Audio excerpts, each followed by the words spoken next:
Assalamualaikum warahmatullahi wabarakatuh. Bismillahirrahmanirrahim. Nahmaduka ya ghafuru ya syakuru. Masalli wa sallim barik ala sayyidina maulana Muhammadin wa ala alihi wa sahbihi asma'in nama ba'du. Nyata terkait ruang dan waktu. Kita tahu nak Madinah Mekah niku saniki dihitung 460 kilo. Pinten 460 kilo. Jadi secara fisik jelas tiang hijrah niku menempuh jarak 460 kilo. Niku wonten sing dibunuh orang kafir, dibantai di tengah perjalanan. Ada yang mati normal karena kecapean. Sing ngalami niku sedanten tetep diwales Allah rupane napa? Swarga. Kemudian setelah tahun 10 Hijriah. Nggih, tahun pinten? Sedasa napa? Hijriah. Berarti Nabi sudah umur 62 hampir 63. Mergi kula nate ngitung nak umur nubuwahe Nabi 40 tahun. Teng Mekah niku 13 tahun dadi Nabi. Berarti Nabi pas hijrah niku tahun pertamane niku 53. Nggih, tahun pertamane hijrah niku berarti Nabi umur pinten? 53. Berarti kalau tahun ke-10 nggih Nabi sekitar 62 nginjak pinten? 63. Nah niku ba'da Fatih Mekah niku tanggal 10 Ramadan tahun ke-10. Fathum Mekah rata-rata ulama ngitung pinten 10 Ramadan tahun pinten ke-10. Niku Nabi ngendikan la hijrata ba'dal fathi walakin jihadun wa niyatun. Saiki ku ora ana hijrah sause secara fisik hijrah ku wis ditutup. Walakin jihadun wa niyatun. Sing ijek karek niat ambek jihad, ambek berjuang. Niki rungokno mawon nggih kula tak maca hadis-hadis sahih. Terus akhirnya Nabi ngendikan nggih kesimpulan al-muslimu man salimal muslimuna min lisanihi wa yadihi wal muhajir man hajara ma nahawu anhu. Sing darani wong Islam sing wong Islam liya selamat saka polahe tangane lan polahe lisane. Terus wal muhajiru te wong kang hijrah ning era badal fathi iku man sapa wonge hajara kang gelem ninggal sapa man. Ninggal ma ing perkara naha kang nyegah sapa Allah anhu sangking mah. Terus sinten mawon sing ninggal barang maksiat niku berarti statusnya disebut napa muhajir. Mengko maknane muhajir ninggal asli maknane nisbate fisik ya ninggal kota Mekah menuju kota napa Madinah. Berarti nak perilaku ge ninggal barang elek menuju barang napa apik. Lah niku setelah Fathu Mekah disebut wal muhajir man hajara manahawu anhu. Sing darani wong hijrah iku sing ninggal apa sing dilarang Allah. Pun niki riyen nggih terus niki dadi pengetahuan.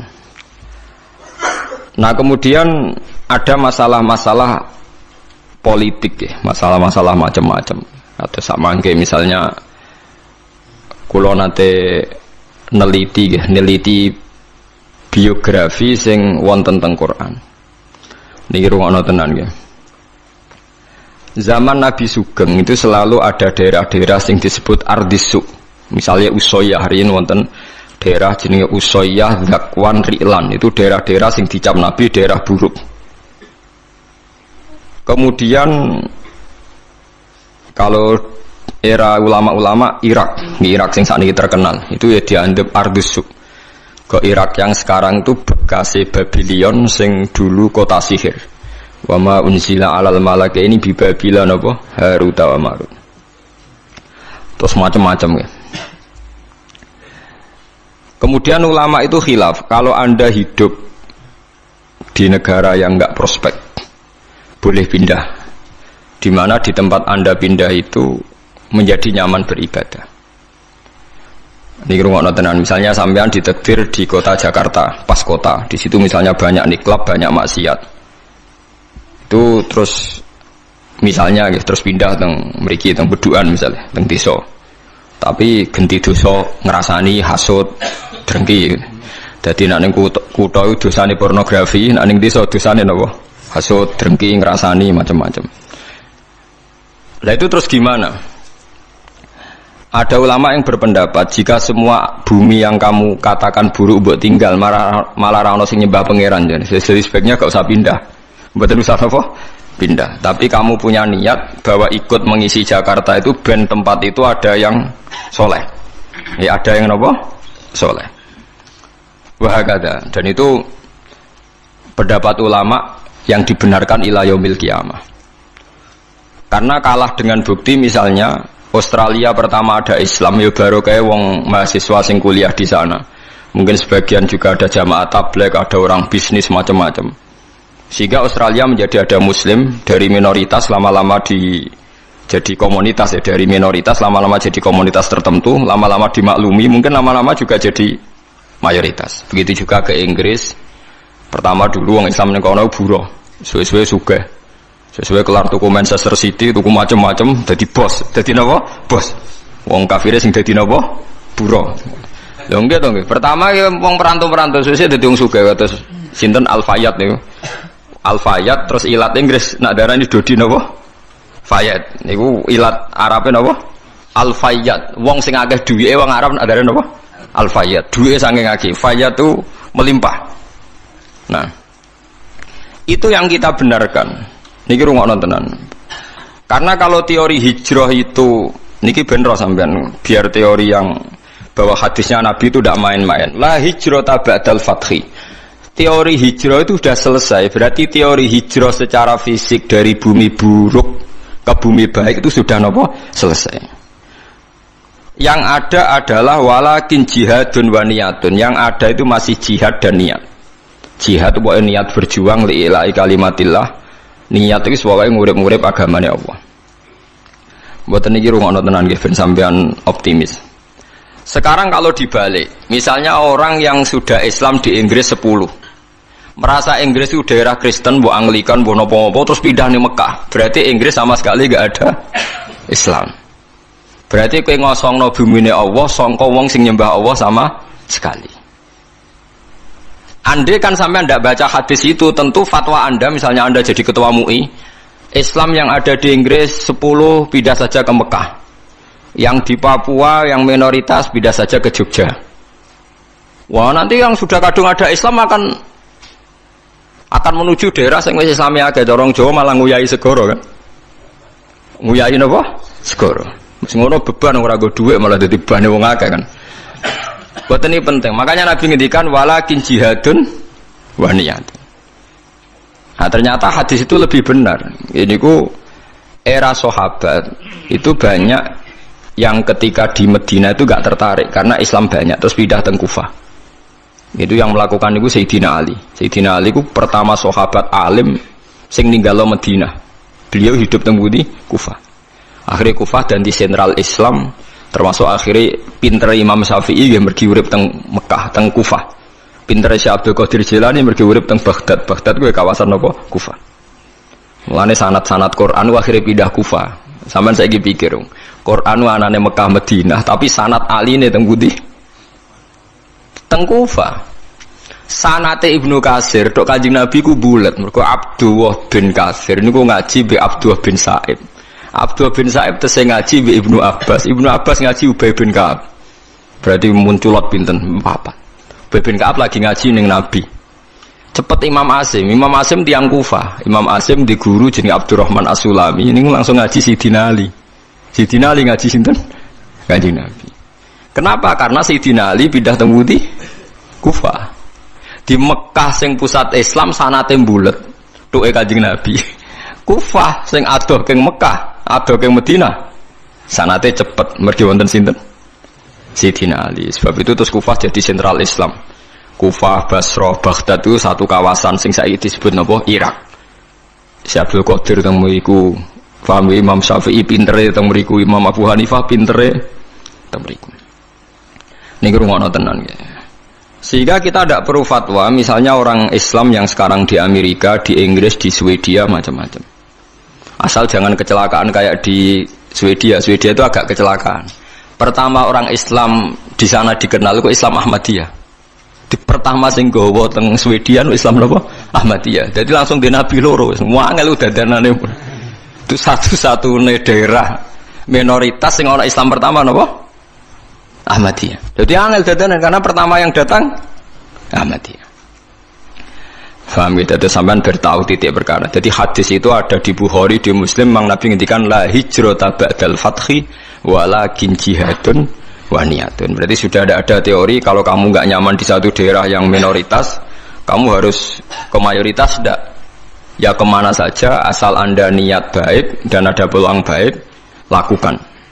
Itu ada seorang tanya sama Kanjeng Nabi, "Ya Rasulullah, saya di sini bisa baik." Nabi ngendikan al-ibad ibadullah wal bilad biladullah fa haitsu ma asabta khairan fa aqim. Negara ya wae pangeran, kabeh kawula ya kawulane pangeran. Pokoke kowe anggere entuk apik ning kono ya semukim ning kono. Itu yang menginspirasi Islam Gujarat, manggon Aceh. Dagangan itu rabi barang macam-macam terus dadi Islam teng pundi? Aceh. Nah, Aceh sanak putune ponakane do ning Ampel, ning Ampel.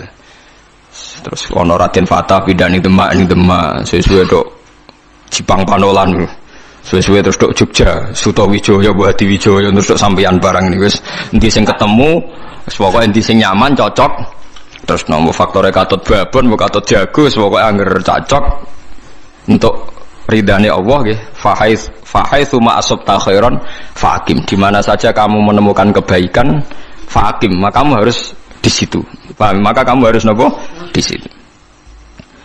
Kalau tak cerita sejarah ben sampean ngertos betapa pentingnya teori hijrah itu dianggap selesai. Ketika Fathu Mekah, kalau cerita itu tidak bosan-bosannya. Ketika Fathu Mekah itu tahun 10 Hijriah disempurnakan oleh Abu Bakar. Klimaknya itu Mekah benar-benar dikuasai Sayyidina Umar. Sistem negara sudah jalan, negara dalam kendali Umar. Niku kanca-kancane Sayyidina Umar sing asli Mekah niku disurati. Yang sudah hidup di berbagai daerah. Ada yang zaman niku mun teng Azerbaijan, teng Tajikistan. Sing nanti suatu saat nanti jadi daerahnya Imam Bukhari sing terkenal Al-Jami' Shahih sing aran kitab Bukhari, anak turune. Mbok kamu sekarang ke Mekah saja, karena sholat di Masjid Haram itu sebagaimana 1000 nopo sholat di masjid yang lain. Dan Mekah sekarang aman. Ini rungokno tenan, Mekah sekarang apa? Aman. Dan beberapa sahabat yang kelas 2, kelas 3 yang tidak akabiri sahabat, banyak juga yang pindah ke Mekah. Apa yang terjadi? Di Mekah bangga mereka karena fi ardil haram Baitullah. Tapi apa yang disarankan oleh sahabat-sahabat senior kayak Salman Al-Farisi? Dimatikan teori itu. Memang Mekah kota suci dan sholat di masjid Mekah sama dengan 1000 sholat. Tapi ilamu anal ardo lam mutaqaddis ahad, dan kamu harus tahu bumi itu tidak bisa mensucikan orang. Abu Jahal itu lahirnya di Mekah, kurang ajarnya di Mekah. Abu Lahab lahirnya di Mekah, kurang ajarnya di Mekah. Semua penduduk Mekah itu yang ngusir Nabi. Jadi ilamu anal ardo lam mutaqaddis ahad, dan bumi itu tidak bisa mensucikan orang. Wa inna ma yuqaddisur rajul amaluhu, jadi sing iso nyucakno wong napa amale. Terus Salman Al-Farisi rati walakin nusyuru fi biladillah wa alimu fa inna ta'lim dabul anbiya. Kamu menyebar saja di seluruh penjuru dunia dan ajarkan Islam, karena mengajarkan Islam dan menyebarkan Islam itu dabul anbiya. Semenjak itu tidak ada teori sentralisasi di Mekah. Nah, ndelalah era Ali Muawiyah ada konflik. Ada konflik barokah luar biasa. Konflik Sayyidina Ali Muawiyah, sahabat-sahabat yang buatan derek-derek menuju Cina. Zaman itu memang Cina populer sekali. Lah yang menuju Cina itu terus ada yang tersesat ke Selat Malaka. Itu terus diantaranya muridnya Sayyidina Ali, urip teng Pasai, teng Aceh, teng Sumatera lah yang jelas. Sehingga Islam di Aceh itu tua sekali, karena rata-rata sejarawan yakin Islam di Aceh itu zaman sinten Sayyidina Ali. Jadi kue kuduro, jadi akhirnya artinya andai kan teori hijrah itu dipakai, tentu semua ini haram karena menuju bumi yang belum nyembah Allah, itu paham ya? Andai kan teori hijrah itu dipakai, berarti perjalanan ini haram semua kan, dari Mekah Madinah malah menuju bumi yang belum menyembah Allah. Tapi kalau pakai teori Dabul Anbiya bahwa menyebarkan Islam itu watak para nabi, malah keinginan kita dari yang tidak ada menyembah Tuhan kita ke sana biar ada yang menyembah Tuhan. Ojo malah tahsilul hasil rebutan tongkat masjid itu malah perkara. Mulane kula anggere ngomong santri-santri kula ki ora usah urip ning Rembang. Ning Rembang wong alim pirang-pirang mesti mahjub. Ben dadi kiai ning Irian Jaya ta ning Papua, kan iso kiai level provinsi Pak perkarane itu kan. Jangan-jangan kita sekarang dicoba pangeran hasud itu mergo gawane nguyai segoro. Paham ya tahsilul hasil. Jadi paham ya, ini penting. Meskipun kita mungkin nggak bisa melakukan, tapi sampean tahu bahwa Islam secepat ini menyebar di dunia itu barokah fatwane Salman Al Farisi dan beberapa sahabat annal ardo lam tuqaddis ahadan, bahwa bumi itu tidak bisa mensucikan orang. Bukti ini Abu Jahal lahir di Mekah, uripe di Mekah, kelakuane ora karu-karuan. Sing wong Madinah lahir ning Yasrib, pedalaman, dadi sahabat napa Ansor. Semenjak itu sahabat itu gak pati fanatik urip ning Mekah. Mulai sahabat akabir sahabat ada yang hidup di Mekah. Mulate sanate Abdullah bin Kasir sing wong Mekah. Tuke Kanjeng Nabi dhisik Imam Asim sing uripe teng Kufah. Lha iku sirine kena apa Imam Asim uripe ning Kufah tapi luwih populer timbang qiraae napa Ibnu Katsir. Mergo sanate luwih cepet tok Rasulullah sallallahu alaihi wasallam. Iku pangeran dadi kersane ngoten. Lah kowe ora karepe Imam Asim wong ndi ora ora. Ibnu Katsir wong ndi ora ora. Pokoke roe juara untuk hadiah wis. Wong seneng Quran kok ngono tok piye. Mbok gedhingi ku ya dosa, mbok dukung ya tambah dosa. Wis barno. Tapi kayak ben roh duduk perkara ini. Paham ya, terus kula suwun enggak boleh menafsirkan Quran kecuali dengan hadis sahih. Lah hadis sahih paling masyhur di Bukhari Muslim itu memang Nabi berkali-kali ngendikan la hijrata ba'dal fathi walakin jihadun wa niyatun. Nah begitu juga sekarang ke mall misalnya, orang ngajak anak cucunya ke mall atau ngajak ponakane marung ning warung rodo enak, itu juga termasuk jihad dan niat ketika sudah menanamkan kalimat tauhid. Saya pernah baca ya, memang saya benar-benar baca kitab buatan-buatan akal-akalan kulo. Ada seorang wali yang akan jadi wali terus sampai mati ketika tausiah alal ahli, agak longgar pada keluarga.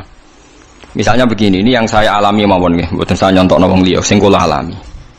Kula nglatih anak kula salat, wis salat Allahu Akbar. Dan bagi saya Allahu Akbar itu kalimat yang spesial. Anak saya sujud, ya sudah membaca Subhana Rabbiyal A'la, itu bagi saya spesial sekali. Tentu kalau sampean memang mukmin betul, mukmin sejati, kamu nggak usah pakai status itu anak kamu soben mangan ta ora itu goblok ya, itu bodoh sekali kalau kamu pakai status itu. Ini anak saya sudah bisa melafatkan kalimat thayyibah yaitu Allahu Akbar. Sudah bisa sujud. Ini spesial. Sesuatu yang spesial itu harus dipertahankan. Caranya gimana? Minimal seorang anak itu jangan kecewa sama bapaknya. Nah, anak senengi jajan ya jajakno. Nak senengi mangan enak ya mangan enak.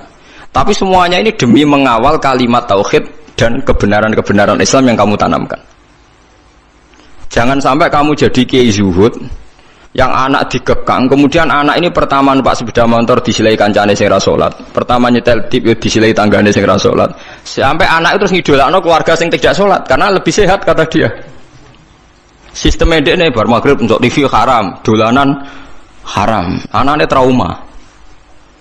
Lah tua-tua anak nakal, mergo mulai cilik ra tau ngidolakno napa bapak. Nah ini di sini sirinya kenapa semua nabi itu melonggar anaknya. Kanjeng Nabi ini nak sholat niku ditumpai Hasan Husain. Nggih mendel mawon. Dijak sholat padahal dijak numpai Kanjeng Nabi nak sujud. Bahkan kabeh ulama rawi mengatakan ketika malaikat Jibril janjian ambek Nabi mboten saged masuk karena ning solowongan tempat sarene Nabi wonten jiruan. Jiruan ku kirek. Anak asu cara mriki lho. Kirek. Jiruan wae. Mergo Hasan Husain ku dolanan napa? Asu.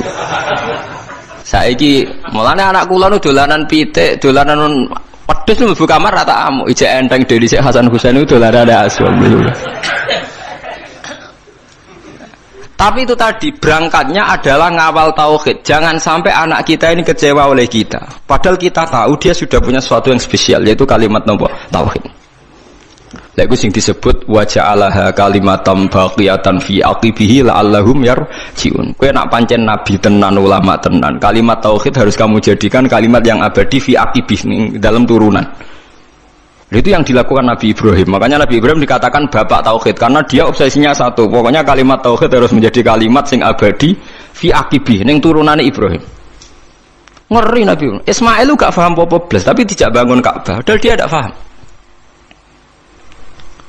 Aris yang sekarang jadi hijir Ismail, kabeh ulama mulai Aris itu dhisik nggon nyancange wedhus Ismail. Ismail ora roh nek iku kota suci.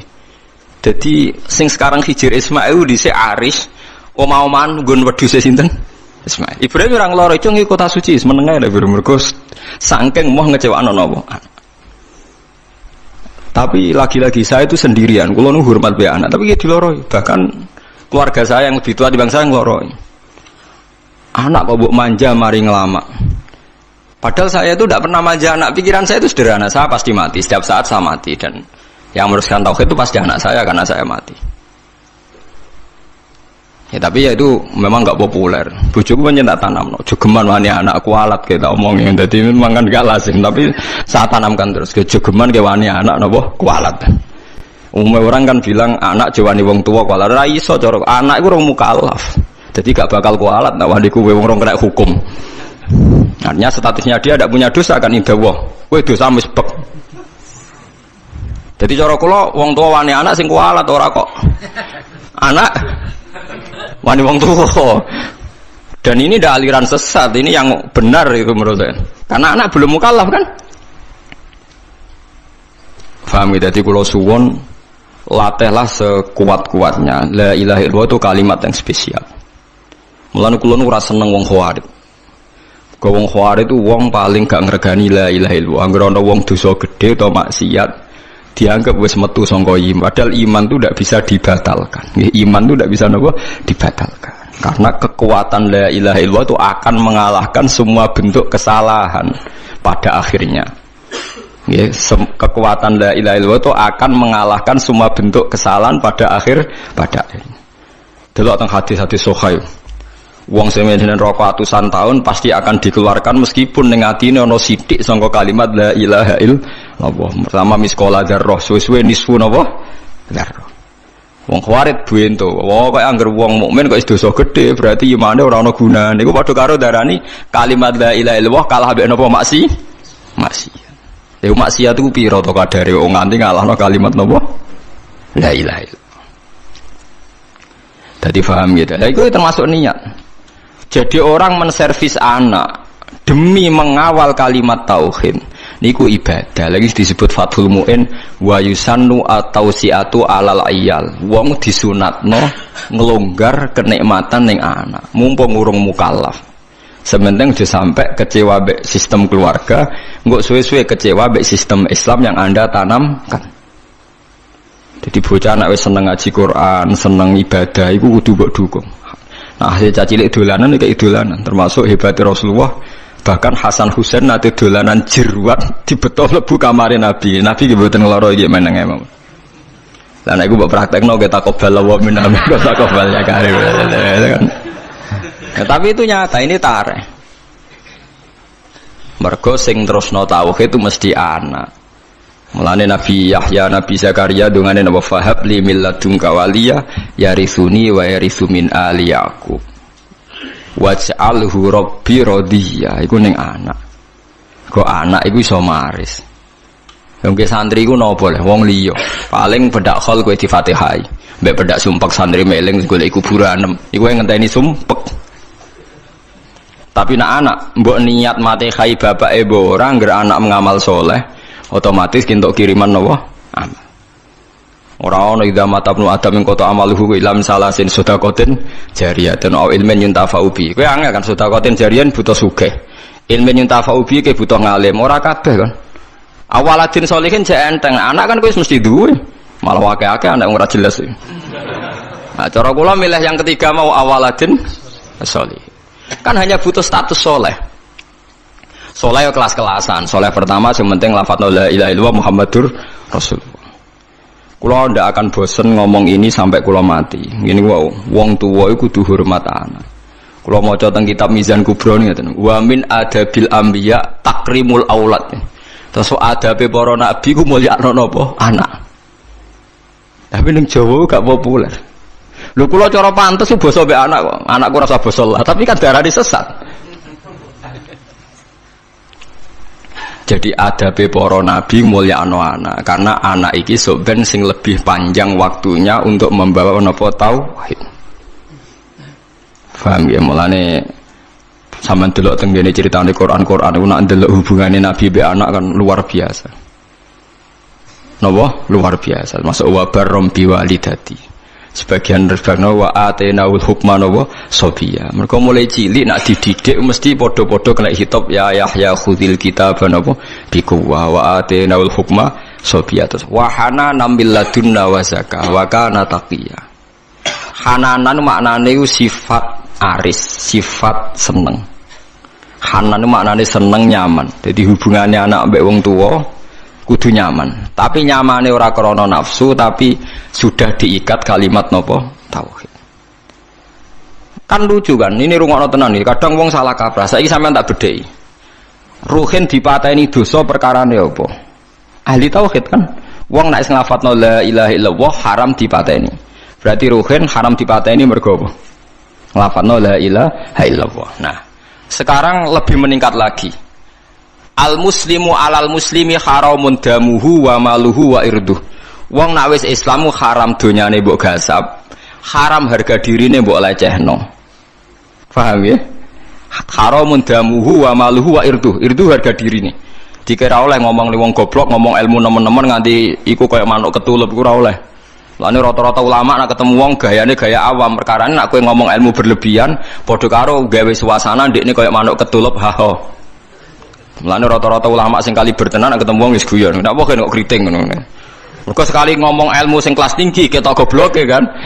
Lha iku ora oleh gawe suasana wong liya ketok goblok kowe ketok napa? Pinter. Iku pelecehan napa? Pelecehan. Lho nggih tenan. Juga karena la ilaha illallah. Nah, lah hanya karena ditakdir anak terus ora rapati mbok hormati. Alasan iku mergo anak. Kan lucu kan, orang lain yang lafadz la ilaha illallah mbok hormati karena dia nasibnya sial dadi anak ora mbok hormati, mergo anak wajib hormat wong tuwa. Begitu juga nasib bojom. Elek gara-gara dekne bojom terus wajib takzim mbek kowe. Padahal kowe wajib takzim dekne mergo dekne nglafadzno la ilaha illallah. Lha iku sing salah kaprah. Lha iku musibah, paham napa? Musibah. Wong liya mbok hormati mergo Islam lan saleh, tapi anak bojom ora hormati mergo nasibe sak ngisor. Rupane dadi anak dadi bojo. Teori ini sudah saya uji berkali-kali ning Quran dan hadis. Semua polanya Nabi itu begitu. Sebab itu Ismail yang masih kecil dijak bangun Ka'bah diabadikan Quran wa idh yarfa'u Ibrahimul qawa'ida minal baiti wa Ismail. Dan Ismail pasti ora paham cek cilik, tapi sudah dikenang Quran wa Ismail. Padahal masih sangat apa? Kecil. Mulane kula niku duwe cerita niki kisah nyata. Kula niku duwe kanca alim. Bapake iku wayo, kiai. Bapak kiai tenan wayo. Bocahe kanca kula niku majine jurumiyah takrib kalian bapake. Walhasil pas dekne umur 22 tahun, bapake iku wayo. Ya wayo iku rabinah lho jenenge wayo napa poligami niku. Ya sebagai seorang anak bela mboke terus gak takzim mbek bapake. Gara-gara bela mboke gak takzim mbek bapake. Walhasil terus mulai gak nyucup, mulai gak takzim. Bapake pancen wong alim tenan. Yo ngalim cangkeme barang yo ngalim pinter deh oleh. Tak kok pinter bapak. Walhasil akhirnya suatu saat saya iku nyucup meneh, tak takoki lho kowe saiki nyucup meneh. Kena apa kok nyucup meneh padahal kowe muangkel. Yo angen-angen kalah debat Pak Gus kula. Bapake lha kelaro ngene. Bapak tenan bapak kandung. Cung. Umpama kiaimu ayo kita tetep nyucup ta ora? Kiai mesti guru pondok. Ya tetep kula nyucup. Alasan apa? Mergi kiai kula. Lah aku malah lurus statusku. Ya kiaimu ya bapakmu. Kalah deh lagi. Mergo cilike yo diulang. Cilike ku ngaji alime mbek bapak. Lah aku malah loro. Ya kiaimu ya bapakmu ya. Nasibku wae elek dadi bapak amsika ke berhak protes. Nah kiaimu nasibe apik mergo kowe santrine ora berhak protes. Mikir angenan bener. Wong nak kiai ku wah yo aku tetep nyucup, tapi nak bapakku kok gak. Padahal statusnya bapake loro. Padha saiki bojomu nglafadzno la ilaha illallah, statusé loro, sing nyuwargakno kowe sing mbok keloni ya bojomu. Sing mari kowe ra zina ya bojomu. Lha wong nglafadzno la ilaha illallah plus fungsinya banyak kok malah rabu hormati. Perkarane trimo wong wedok jare cara Yogya kanca wingking jare kok waduh malah ora kabeh istilah yo. Cobalah sekarang dilatih, gak usah macam-macam. Iku wong sing nglafadzno kalimat tauhid. Anak biasa ben sing penerus kalimat tauhid. Itu yang saya pahami dari Quran. Jadi Ibrahim piyambak hubungane mbek Ismail disebut apa wa ja'alaha kalimatam baqiyatan fi aqibi. Ibrahim sing dadekno kalimat tauhid abadi tok anak turune. Sebab iku Ibrahim disebut bapak napa tauhid. Nanti somben wong ning kuburan dadi Gus gede kabeh. Mulane kula bola-balik ngomong sing saiki ra duwe bapak kiai tenang ae. Somben nasab Gus juga kanggo kabeh. Tiap wong mati takoki iman abuka kan jawab sinten Ibrahim. Dadi kula ngalime ngeten sampeyan padha mek ruhin paham. Kula ajare rada keberatan mek ajaran niku. Tapi wong piye bener. Lah misale kula salime ngeten bapak kula kiai sampeyan ning kuburan padha bapak sapa Ibrahim. Ruhin takoki sapa kan bapak Ibrahim. Ya itu silsil karena Ibrahim yang paling punya obsesi mengabadikan tauhid tok dzurriyyah ila yaumil qiyamah. Ya saiki ora wong obsesi mbek anak iku ora perlu tauhid. Anakku tak rumah cah ben sampeyan ngrumata aku. Dadi kapitalistik. Kulo mboten sombong, anak kula nu kelas SD kelas tunggal sing lanang. Biasa tak jabakas mati. Nggih biasa mawon. Sing kelas 6 SD nggih biasa tak jabakas mati. Nanti kalau bapak meninggal kamu tetap senang Quran ya, enggak usah senang dihormati orang. Sering tak jak lunga dhewean ngebis. Karena tak latih. Jangan sampai nanti senangnya Quran itu karena biasa dihormati orang. Nanti bahaya. Wong hormati kok dokseran, kadang seneng kadang ora. Ditalate.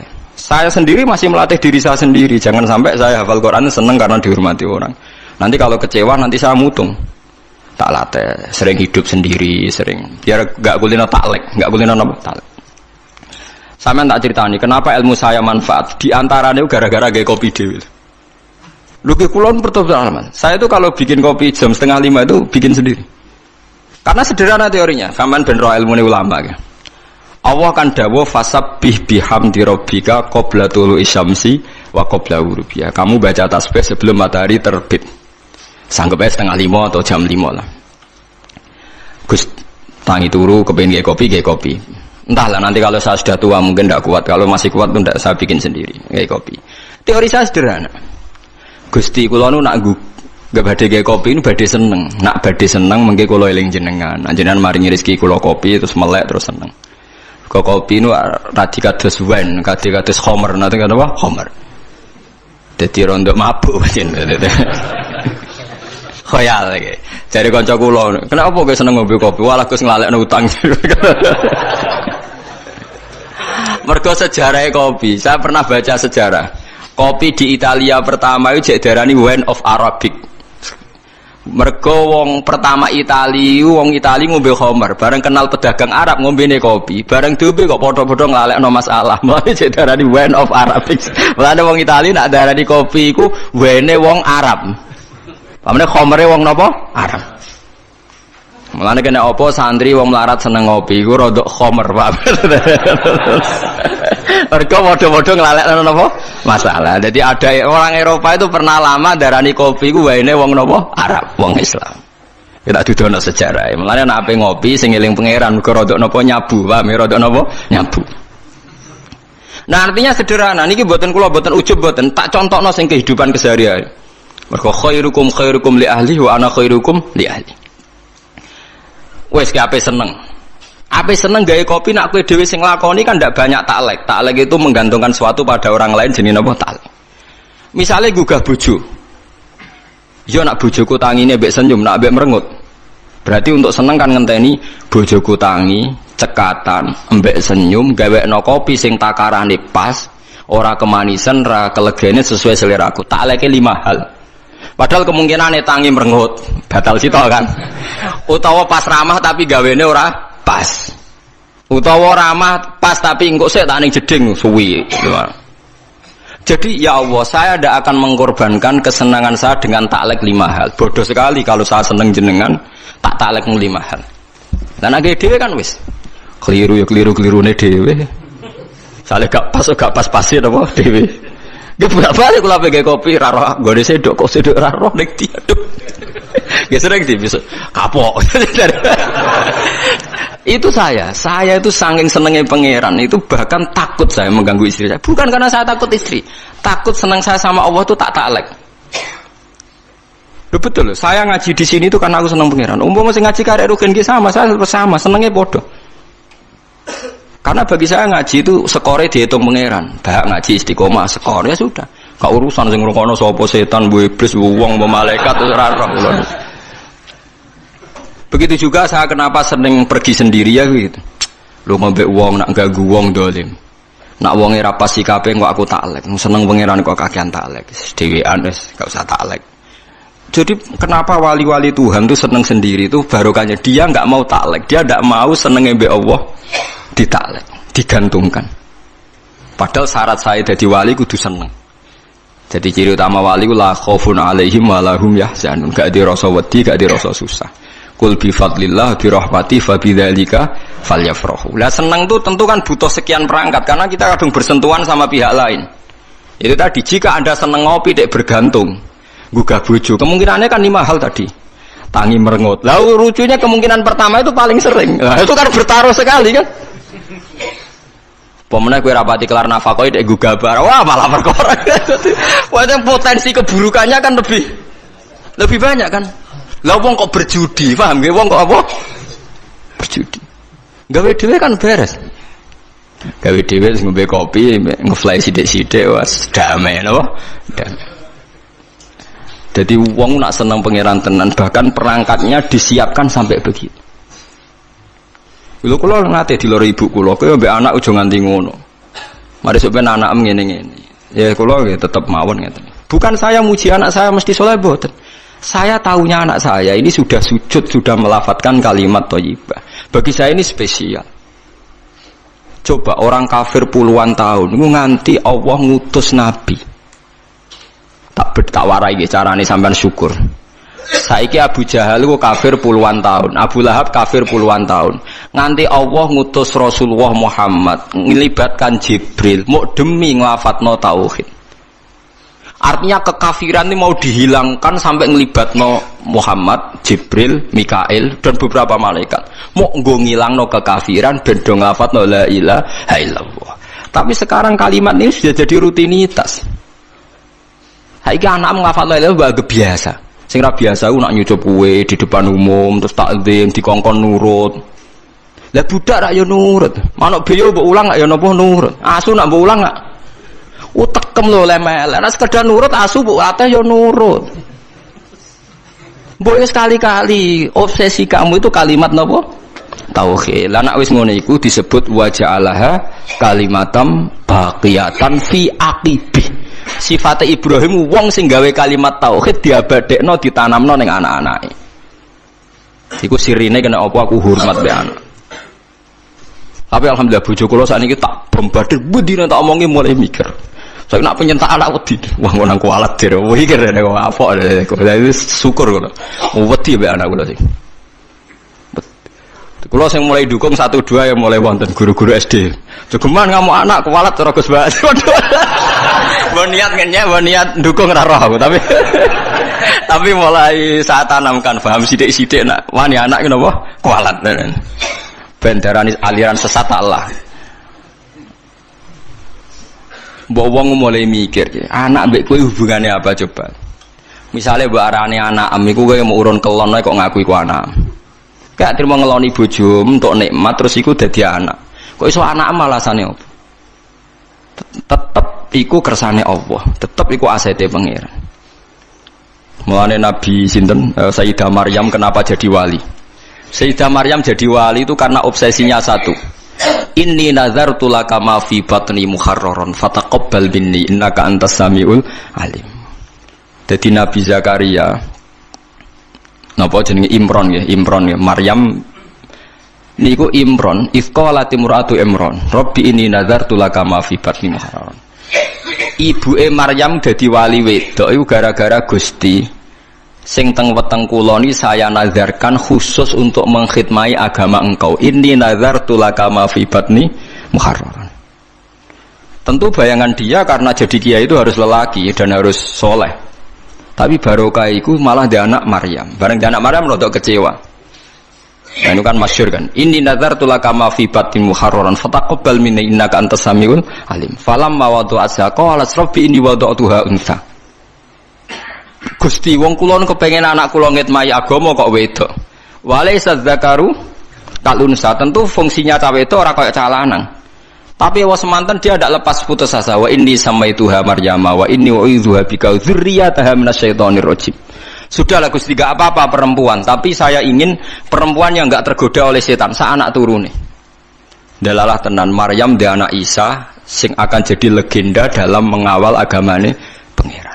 Karena apa? Imro'atu Imron itu tidak pernah melihat itu anaknya, tapi nazartu laka wa fi batni muharraron. Ini anak untuk agama. Lah saiki ngomong Islam do katut wong kapitalis. Rumah tanah mungkin nak tuwa sing rumah sapa iku omongane wong awam, wong ora salat lho iso omong ngono.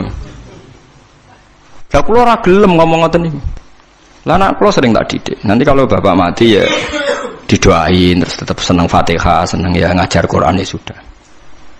Kula mboten ate bayangno sampeyan tuwa di rumah tanah iki mboten biasa.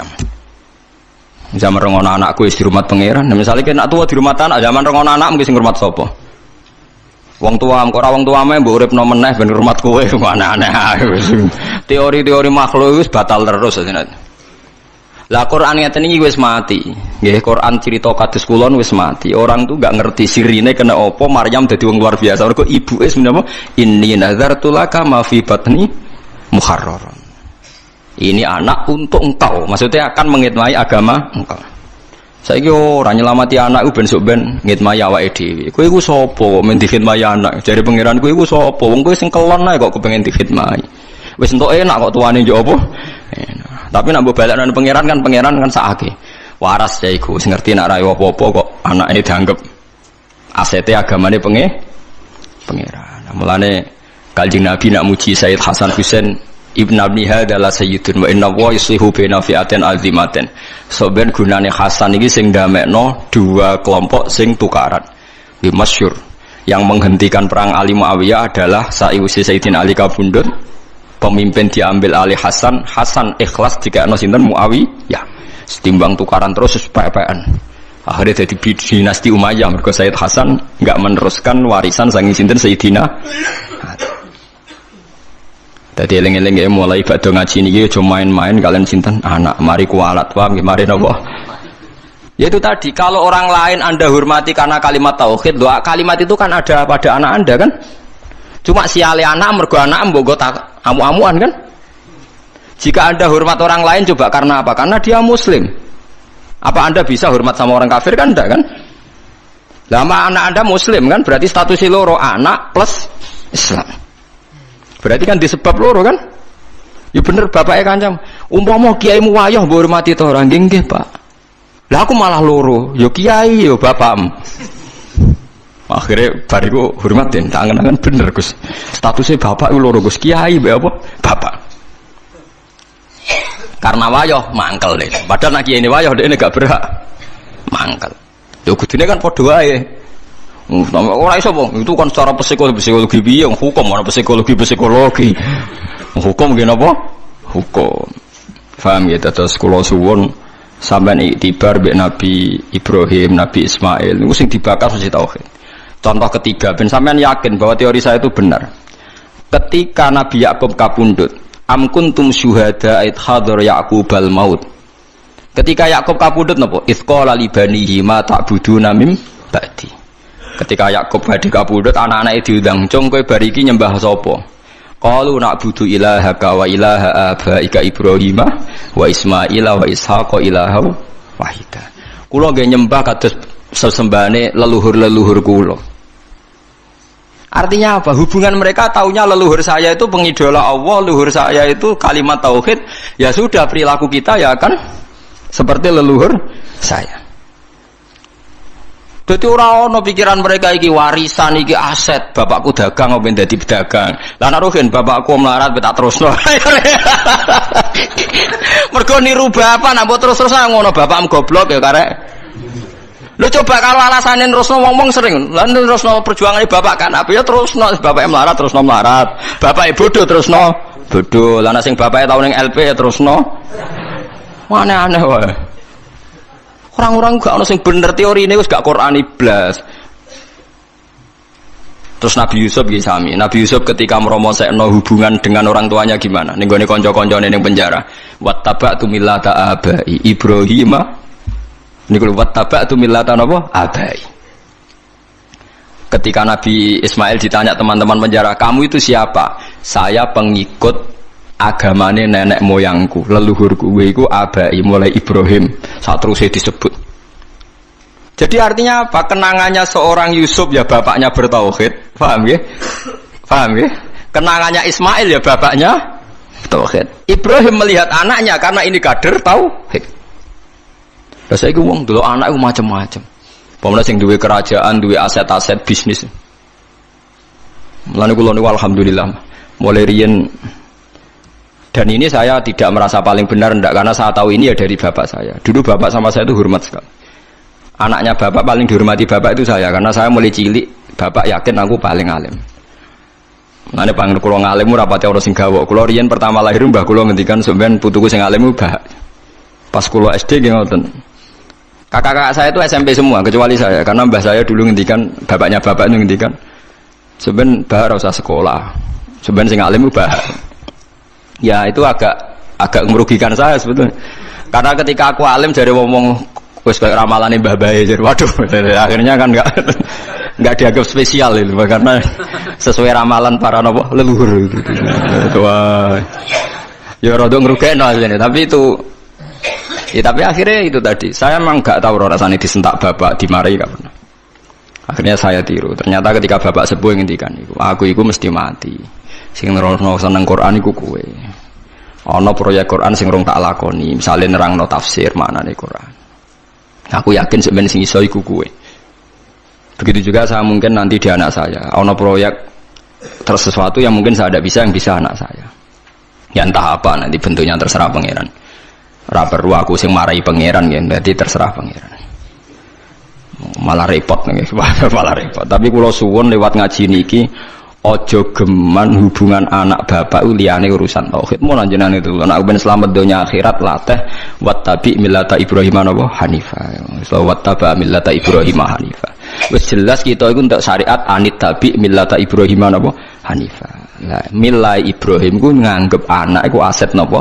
Tauhid. Disebut napa wa ja'alaha kalimatam baqiyatan fi aqibi. Jadi kalau nak manani wa ja'ala lan gawe sapa Ibrahim ha ing kalimat tauhid digawe kalimatan ing kalimat baqiyatan ingkang abadi fi aqibihi ing dalam anak turune Ibrahim.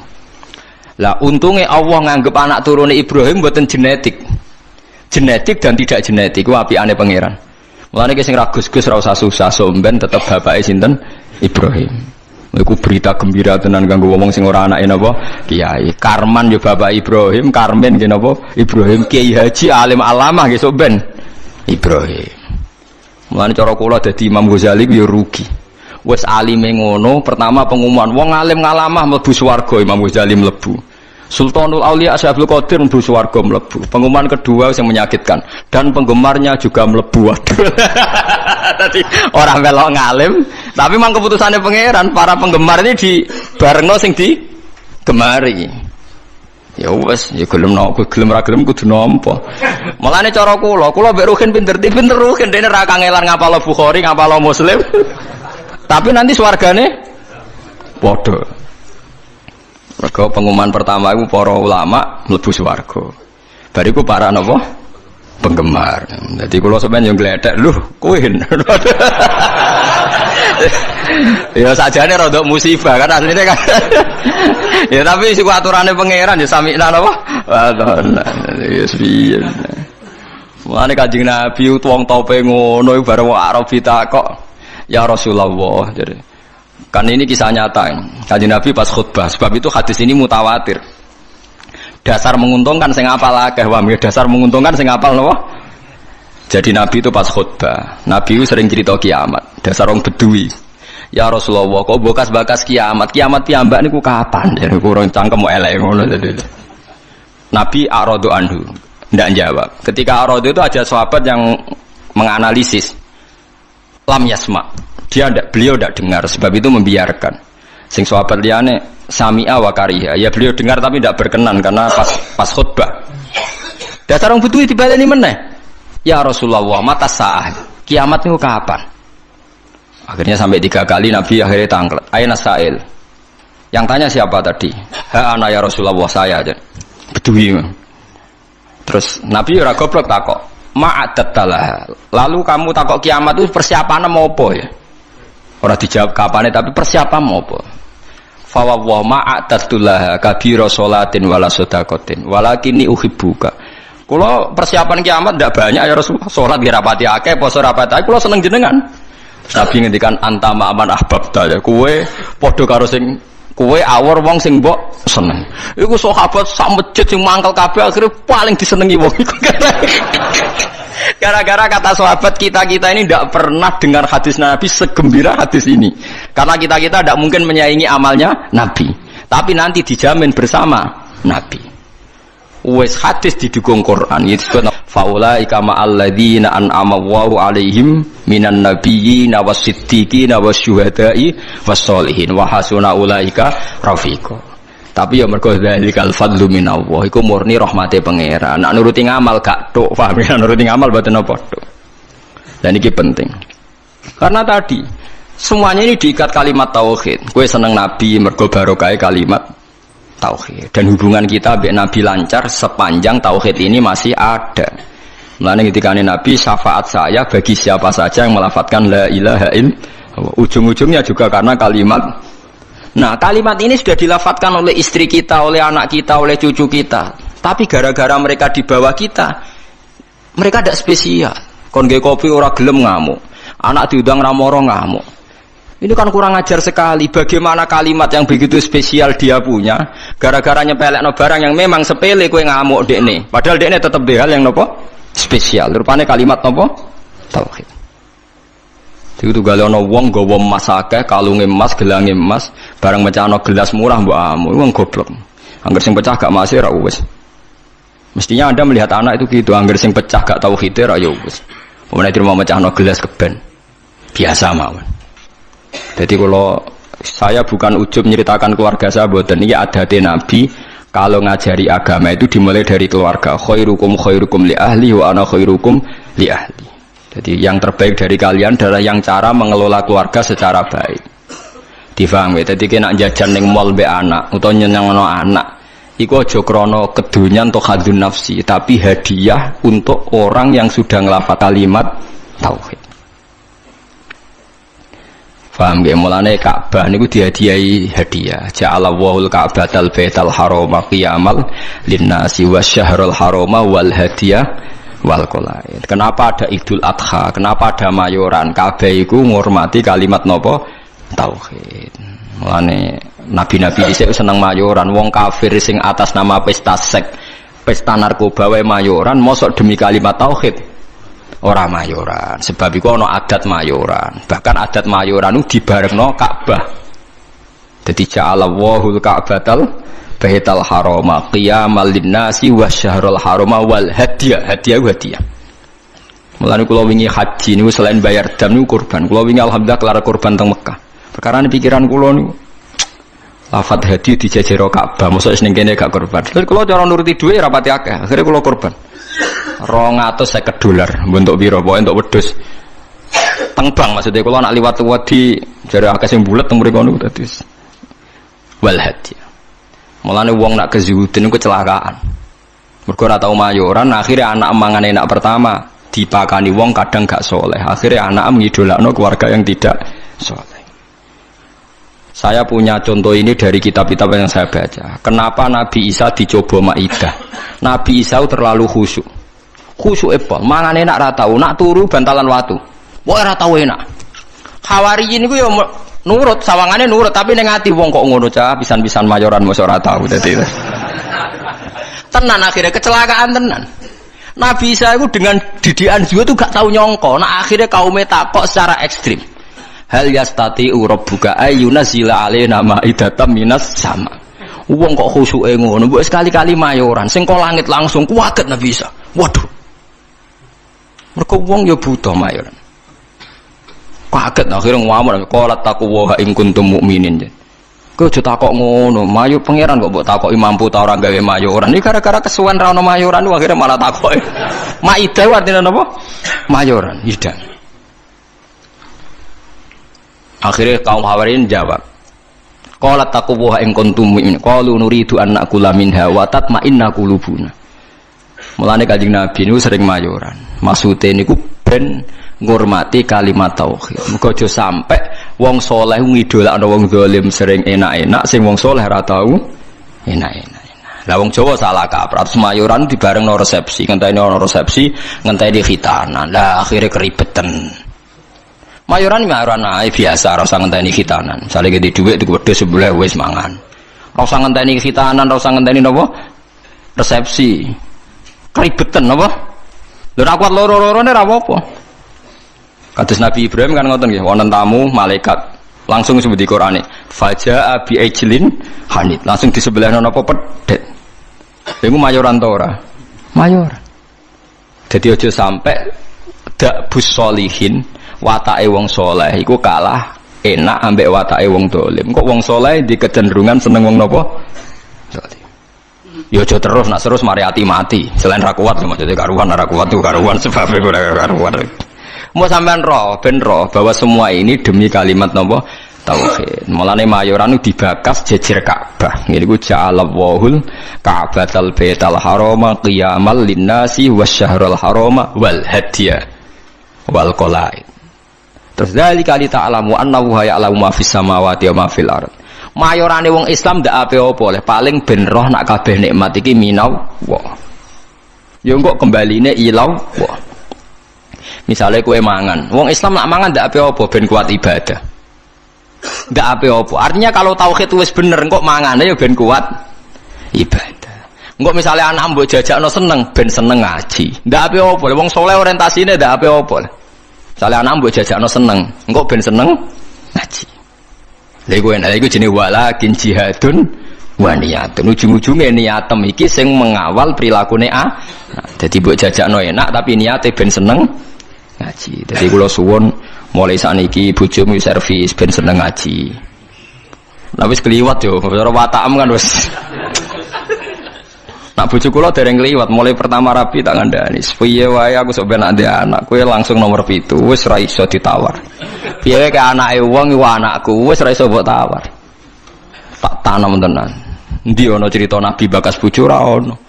Siti Hajar ngewangi bangun Ka'bah disebut Quran disebut Ismail tok tak bombardir pokoke bendekne ora anak. Mandi nganti sakniki gak pede ngadepi anak es. Angger lapor anake nakal dekne kecewa semenenge mesti dibela bapake dekne ainul yakin hakul yakin. Ainul yakin hakul yakin. Dan yo ora tahu pancen pokoke nek konflik be anak aku yo ora salah benere pokoke mesti bela anak saya. Ya mungkin saya terlalu tapi itu daripada aku ora konsisten. Artinya cara teori militer sekali saya trader pisan kan, dekne biar gak mesti kan repot kan, itu kan merugikan saya. Jadi aku ora sokoe tetep lah ada itu. Jadi aku tapi ojo tiru Fabri cerita mawon iki cerita betapa fanatik saya pada anak. Mergo kabeh nabi dengan apa fahab li milladunka waliyah yarisuni wa yarisu min ali Yaqub. Sing dijaluk tetep yuk turunan anak lanang. Rabbi habli milladunka dzurriatan thayyibah, jaluke anak turun sing saleh. Jarang Nabi bakas bojo. Lah saiki kiai-kiai udah senengane kepen di bojo sing nurut. Lali gak nyebut kepen anak nurut lah, bojone nurut anak nakal-nakal. Mergo klirune senengane kok orientasine kepen di bojo nurut nyenengno wong lanang. Mboten ate kula ndonga mboten. Pengen di anak sing nurut. Ya misalnya di anak 5 nurut mek kowe. Sak omah 6 bojo sitok minoritas wedi ya nurut. Karena anak 5 nurut kowe bojo minoritas ya. Sak omah wong 6. Lah anak 11 nurut kowe kabeh tambah minoritas kan. Tapi lho kula seneng lho mbek bojo kula. Cuma itu tadi sudah saya didik supaya anak itu nomor 1. Mergo anak niki so ben sing ndongano. Mulane ning hadis ora nyebut bojomu illa min salasin sedaqatin jariyatin au ilmin yuntafa'u bi awaladin sholih. Ora usah mbok takokno. Kok bojo ora dilebokno Gus? Ora usah takokno pokoke. Kula nate ditakoki santri. Gus kena apa ning hadis ora bakas bojo?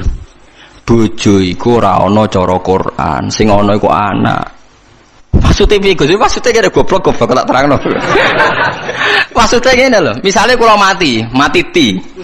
Wis anak kula misalnya Hasan. Hasan kan ndongakno kula, berarti Hasan ndongakno wong tuane kan. Engko bojo kula mati, ya Hasan ndongakno ibuke kan. Paham nggih? Lho nggih artine bojo tetep entuk ora usah ngenteni bojo. Kula mati kan didongakno anak kan. Engko bojo kula mati. Didongakno anak kan. Artinya bojoku entuk ya mergo pada akhirnya bojoku ibu kan bagi anaknya kan. Ibu. Lah terus kowe kepengin misalnya ngene Rohin. Muga-muga ora kan tapi. Misalnya Rohin mati, arep-arep didongani bojone. Lah nek dirabi wong. Lho kan akeh kan rondo dirabi wong kan akeh. Engko bojone sing lanang mati neh, rabi meneh. Terus iku bojone sapa? Nah anak ra iso selawase anake iku sirine kena Nabi ra nyebut bojo. Sing jamin nek ejek bojone sapa? Nah anak. Ya anake terus ila yaumil qiyamah kan. Sale ke mati, ruhen arep-arep didongakno bojomu. Wong iso urip bae bojone sing dirabi wong. Lah ya pegatan nak terus dirabi wong. Pemene wis apa? Artine umpama Nabi ngendikan au zaujatin sholihatin tatulah. Ijek bojo ta ora kan? Paham ya? Lho kok berarti do takut istri kata jamaah kasih do rahasia. Mboten niku tenan nggih, kula suwun tenan nggih dadi mulai ngaji niki latek. Anak kita ini sudah punya kalimat napa spesial, rupane kalimat napa tauhid. Yang kalimat ini direwangi Allah ngutus Jibril, ngutus Kanjeng Nabi Muhammad, ngutus Mikail untuk kalimat tauhid. Dan kita mendapatkan ini secara gratis dari fitrahnya, gak melalui perang, gak melalui utusan Nabi macam-macam. Kok ora mbok hormati ku piye? Lucune kita sering kecewa hal-hal sing khadzun nafsi. Misalnya anak bukan mijiti ra gelem terus kecewa. Wah, anak ra nurut wong tua. Oh, dasar anak nakal ngene-ngene. Iso ae cara pangeran, oh wong tua goblok, barang ra penting sih dianggap penting. Lah pangeran ngendikane ngono piye? Aku yakin pangeran ning aras ngendikane ngono. Oh, dasar orang tua bento, barang ra penting sih dianggap penting. Ayo nak pangeran takokane ngono piye? Dan mungkin kan? Karena Allah yang kayak cacilik dolanan, karwar rufi al-qalamu an salasin. Wong telu ora kena dihisab. Cacilik nganti balik, ayo jelas dijamin hukumnya pangeran. Ora kena disalahno. Pangeran sing pangerane ra iso nyalahno perkarane dijamin. Cacilik ra salat pangeran nyalahno ta ora? Mboten kan? Cacilik udo pangeran nyalahno ta ora? Mboten kan? Kowe trimo bapake. Aku yakin, wong tak omongi ngono dugu ya.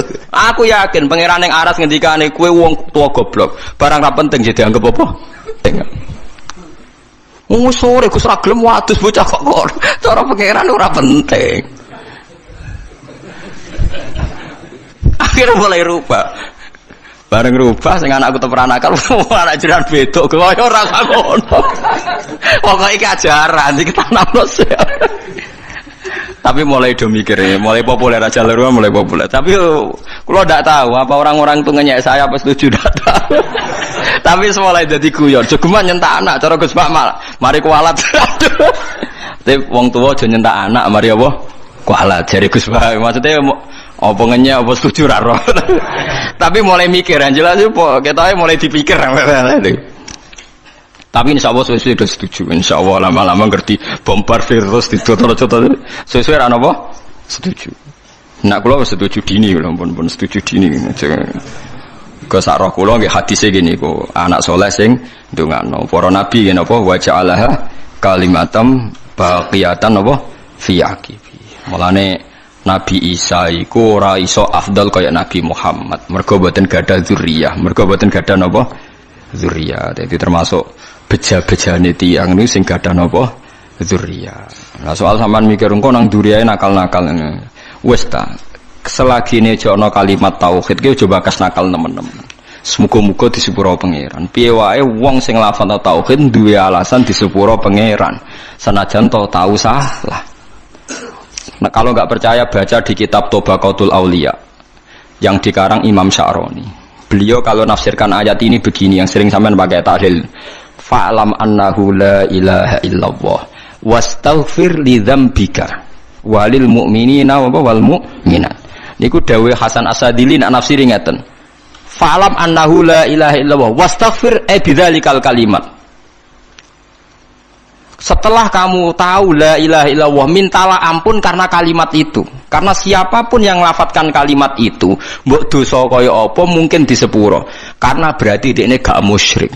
Beda mbek wong dosa gak duwe kalimat iku, neraka selawase lawas. Mergo innallaha la yaghfiru ayyushraka bihi wa yaghfiru ma duna dzalik. Saya itu sampai nangis maca kitabnya. Jadi kalau pahalane nggih oleh Hasan Sane. Fa'lam annahu la ilaha illallah wastaghfir li dzambika bitil kalimah. Artinya siapapun yang sudah kadung lafadz la ilaha illallah berhak di sepuro. Buktine apa sing ra nglafadzno iku ora iso di sepuro kan karena dianggap syirik. Artinya kalimat itu wis dijaya wis napa? Dijaya. Artinya anak-anak selagine di tauhid kok salah-salah lah mungkin di sepuro mergo barokah kalimat tauhid. Mergo sing ra iso di sepuro sing duwe dosa syirik. Artinya sing lafal la ilaha illallah ora napa syirik. Mulane dari Hasan Sadali wastaghfir li dzambika bitil kalimat. Paham ya bitil apa? Kalimat.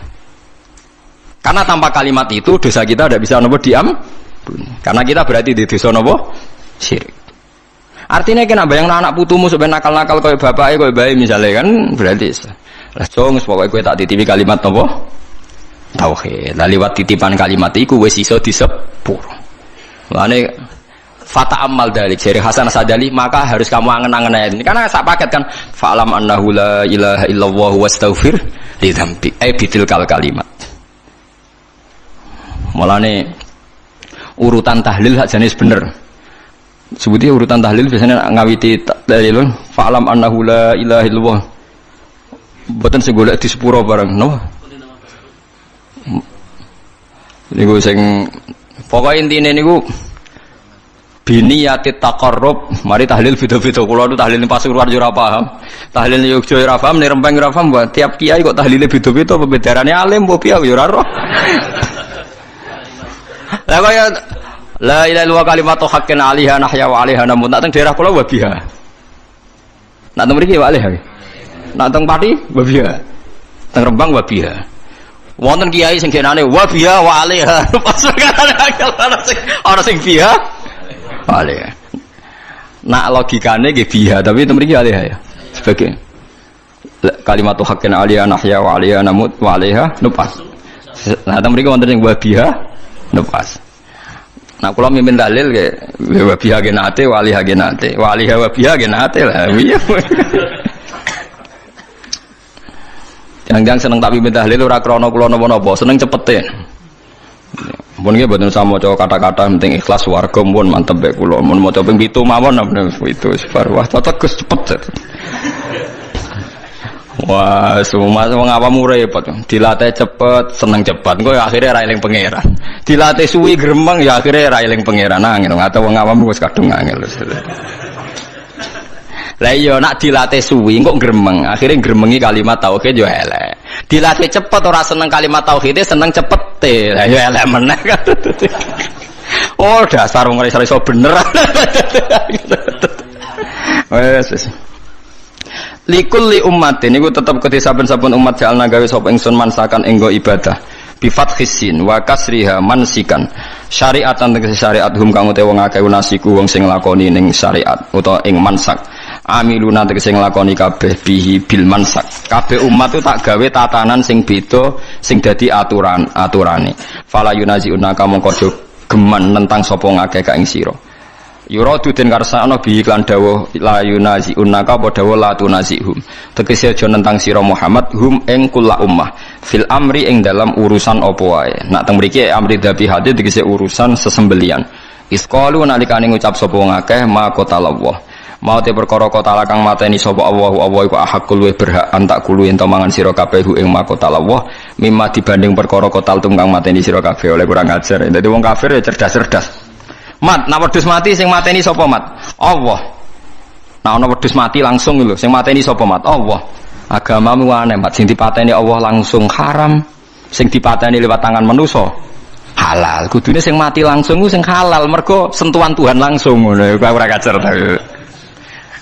Lah ya umpama logikane manusa iku kamu toleransi, logika itu kan masuk akal juga kan? Mergo sing dipateni Allah langsung kok haram, sing dipateni manusa halal. Iku aneh cara wong kafir napa? Aneh lah. Wis kacau. Mulane jare Kanjeng Nabi, Jare pangeran ngendikane pangeran aja urusi mat cangkeme wong kafir ku. Perkara iki kadang wong kafir nak ngomong nggih masuk akal lha mulane ku digatekno cangkeme wong-wong iku. Watulan aja-aja sira ila rabbika maring pangeran sira ila dinihi tegese maring agamane Allah. Innaka satamne sira iku ala hudan ing dene ngatasé petunjuk dine tegese agama mustaqimin kan jejeg. Wa in jadalu lamun maidu sapa ngakeh ka ing sira fi amridin ing dalem urusan agama. Fakul mongko ngucap sira Allahu ta'ala wa alamu dat sing luwih pirsa ta sing pirsa bima kan apa wae tak maluna kang lakoni sira kabeh. Fa yujazikum mongko males sapa kum sira kabeh alaihi ngatasé mata malun. Wa hadza utawi iki ku qoblal amri sedurunge den perintah bil kita lan perang. Allahu ta'ala yahkumu nguputumi sapa Allah benakum. Allah sing gawe keputusan benakum ayyuhal mukminun wal kafirun yaumal kiamat ing dalam dina kiamat fima ing dalam perkara kuntum kang ana sira kabeh. Fi ing dalam ayu tahtalifuna sira kabeh. Biayakula gambare Arab yento tahtalifuna kang sulaya sira kabeh. Biayakula manane ikhtilafu biayakula. Gambare Arab yento ngucap sapa kulun saben-saben suci minal fariqa ini sanging kelompok loro khilafa qaulil akhar kelawan bedane pengucapan sing liya. Pokoke wong khilafu sing penting asal beda. Alam ta'lam ana ora ngerti sira al-istifham fil takrir kono temono hukum anna wa ing sak menawa ta'ala ya alam pirsa sapa Allah. Ma ing apa wae fis sama ing dalem langit wal ardi lan bumi. Inna dzalika sak temene mengkon-mengkon kabeh. Kena apa Allah kok pirsa apa sing langit bumi mergo sedurunge digawe wis ditulis ning Allah napa mahfud. Inna dzalika sak temene mengkon-mengkon kabeh madzikira fi kitabin. Mate kese perkara zikir kang den sebut apa mayu fi kitabin ing dalam kitab. Wa te kitab Allahul Mahfud. Allah iku catetan al mahfudu kang den jaga. Iku niku Allah Mahfud catetan riyen ora ning kertas teng Allah jare iki kuna maknane sabak. Inna dzalika sak temene mengkon-mengkon kabeh ilma ma tegese ilmune perkara zikra kang den sebut apa ma ala wa ing atas apa ya sirun gampang esahlun tegese gampang. Wassalamualaikum warahmatullahi wabarakatuh. Jadi kalau Harun Rasid pas ngaji sebagai santri, tapi kalau Imam Malik ngurus KTP ya sebagai rakyat, ya antri, ya beliau yang datang.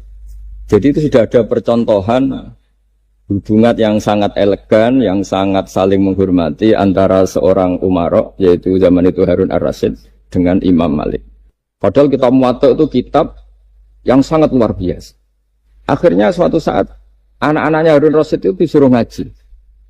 Niku penggaweannya niku pekerjaannya itu suruh bawa kendinya Imam Malik kalau mau wudu. Pernah suatu saat Imam Malik wudu yang mengucurkan air itu putranya Harun Ar-Rasyid. Hanya dikucurkan ketika basuh wajah dan tangan. Pas Harun Rasyid lewat dinasihati juga. Halla ghusal taqaddamaihi. Harusnya kamu tidak hanya mengucurkan untuk wajahnya, juga untuk kakinya. Padahal itu anak seorang presiden. Jadi betapa dulu itu harkat dan martabat ilmu itu sangat dihormati. Nah, kenapa demikian? Karena ilmu ini yang membentuk sebuah bangsa. Jadi kalau kita berpikir jernih ya, oke kita ada BNN ya, polisi yang nangani narkoba, terus ada beberapa jabatan atau institusi negara yang bisa mengawal kecurangan, misalnya ada KPK, ada BPK dan sebagainya. Tapi tanpa masyarakat dibentuk kiai dan dibentuk norma-norma agama, itu capek. Mayoritas orang tidak mencuri, itu ya barokahnya dididik kalau mencuri itu dosa, kalau nanti masuk neraka. Sebelum ada KPK dan BPK, itu orang tidak nyuri ya sudah banyak. Karena memang tidak nyurinya itu faktor agama, bukan karena takut KPK. Artinya tanpa agama, tanpa nilai-nilai norma, itu nggak bisa kebayang Indonesia. Karena orang nanti nggak maksiatnya atau nggak salahnya itu takut aparat, bukan takut Tuhan. Makanya kalau guyonan anekdot khas itu ada orang melanggar rambu-rambu, ketangkep polisi. Kamu nggak tahu kalau ini larangan? Ya tahu Pak. Kenapa tetap melanggar? Karena nggak tahu Bapak di sini. Itu menunjuk polisinya. Itu khas Indonesia. Jadi kalau nggak melanggar itu karena takut aparat, bukan karena kesadaran hukum. Tapi kalau urusan rambu-rambu itu seperti itu. Tapi kalau urusan orang tidak zina, tidak maling, tidak korupsi, itu hampir mayoritas orang Indonesia. Itu karena takut azab Allah atau takut dosa. Sehingga di desa terbelakang yang nggak terjangkau polisi atau di daerah-daerah yang sangat terpencil, itu perilaku leluhur, yaitu tidak nyuri, tidak zina, tidak apa, itu ya tetap jalan. Karena mereka memang dididik oleh agama. Sehingga keinginan kita terbesar adalah bahwa sesuai konsep Imam Ghazali, al-ulama wal umara tau'amani. Jadi ada sinergi lah antara ulama dan umara. Dulu Biasa raja-raja itu ngaji sama ulama. Tapi ulama juga biasa antri di kerajaan untuk ngurus administrasi negara. Jadi beliau-beliau ya bisa sebagai rakyat, tapi juga sekaligus sebagai guru. Karena beliau-beliau ini orang-orang yang bisa menanggalkan egonya. Lalu kenapa kerajaan dulu itu begitu kuat? Ada contoh paling populer dalam mengelola negara, yaitu Umar bin Khattab. Itu Sayyidina Umar bin Khattab. Itu bajunya, jubahnya itu ada 12 jahitan, saking jeleknya. Jadi saking jeleknya itu 12 jahitan.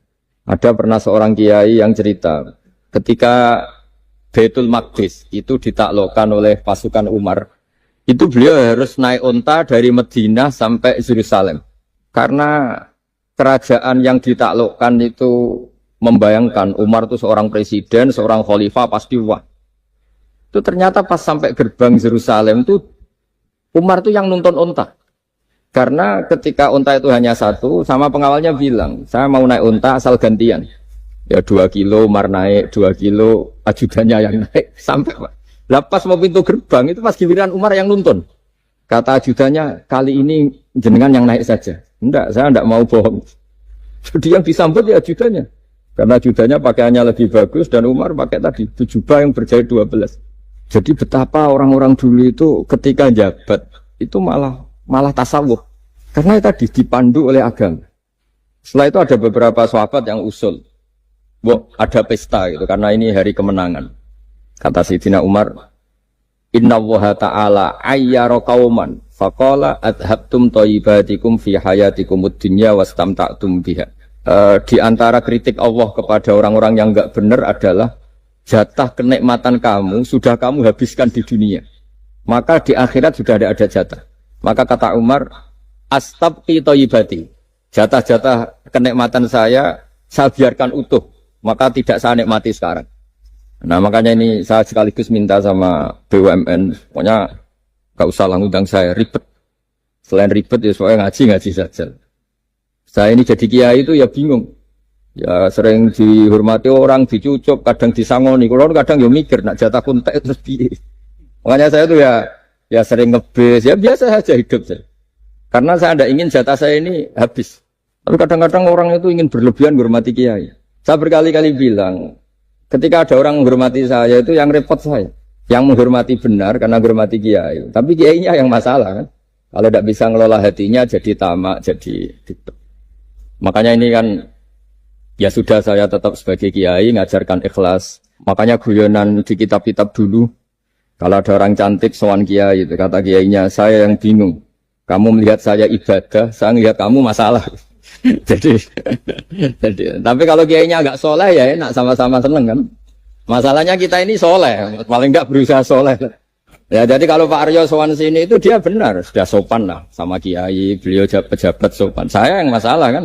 Misalnya saya ke Jakarta terus ingat Pak Aryo ingin difasilitasi, saya kan jadi repot. Makanya kemungkinannya kecil, kalau saya ke Jakarta tak hubungin itu kecil dan tidak perlu tersinggung. Saya selama ini ya sering ke Jakarta ya biasa. Saya hampir per 3 bulan, 4 bulan datang ke pondoknya Pak Kures. Ya jarang hubungi pejabat. Ya sudah kalau mau ngaji. Nah kenapa saya menekankan ikhlas? Karena ini kan acara khataman. Di antara pokok dari ajaran Quran adalah wama umiru illa liya'buduwaha mukhlishina lahuddin. Jadi kalau sudah berani beragama ya kita harus ikhlas. Dan saya berkali-kali bilang ikhlas itu mudah, harus dilatih. Saya berkali-kali memberi analogi itu gampang sekali. Lama sekali kita bilang kalau yang putih itu putih. Lama sekali kita bilang yang hitam itu hitam. Itu tidak ada yang gaji. Kenapa kita mengatakan tembok ini putih? Karena memang putih. Kenapa orang mengatakan peci itu hitam? Ya karena memang hitam, itu tidak ada yang gaji. Dan semuanya ngomong seperti itu. Tapi pas Anda ngomong Allah itu Tuhan, minta masuk surga. Pas hubungan dengan Tuhan itu selalu tidak ikhlas. Padahal kita biasa ngomong hakikat ini ikhlas. Kita ngomong tembok ini putih ikhlas, ngomong peci hitam itu. Pas ngomong kalau Allah itu Tuhan, minta surga.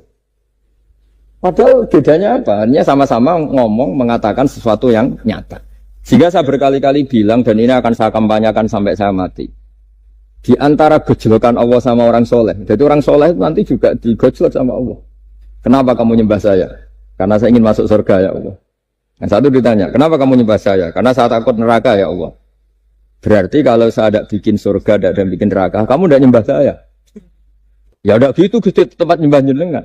Tapi kadung keliwat alasannya itu. Makanya saya itu tidak pernah bilang ke anak saya gini, kamu harus syukur karena bapak dapat pekerjaan. Tidak pernah saya. Kamu harus syukur bapak punya uang, tidak pernah. Nanti syukurnya nunggu bapak punya uang. Kalau nggak punya uang nggak bapak ribet. Maka ini yang bupati, yang pejabat tidak usah syukuran. Syukuran bapak naik pangkat, bapak direktur BUMN. Nanti kalau enggak sudah pensiun sudah syukurnya hilang. Nah, karena ini kan ngaji sama kiai, ya saya ajarkan khas kiai. Saya sampai sekarang ya tidak nikmati kebesaran nama saya atau apa. Karena tadi memang harus dilatih. Kalau kita bisa mengatakan putih itu ikhlas, tanpa tekanan, tanpa imbalan. Kenapa pas mengatakan Allah Tuhan harus minta surga? Padahal Allah itu tetap Tuhan meskipun tidak menciptakan surga dan nah dari pemahaman seperti ini, para mufassir itu tahu kualitas kalimat fattaquni ya ulil albab. Takutlah kepada saya.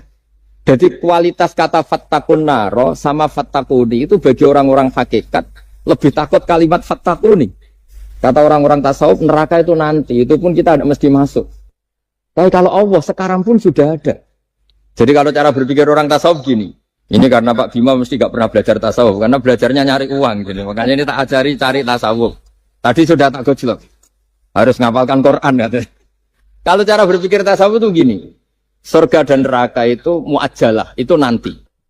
Kamu nyembah Allah ingin masuk surga. Takut menghindari maksiat atau takut sehingga tidak maksiat karena takut neraka. Dan surga itu simbol ridhonya. Neraka simbol bencinya, suktunya Allah. Terus kata orang-orang tasawuf cara berpikir, Allah itu sudah ada sekarang. Mulai dulu sampai sekarang Allah sudah ada.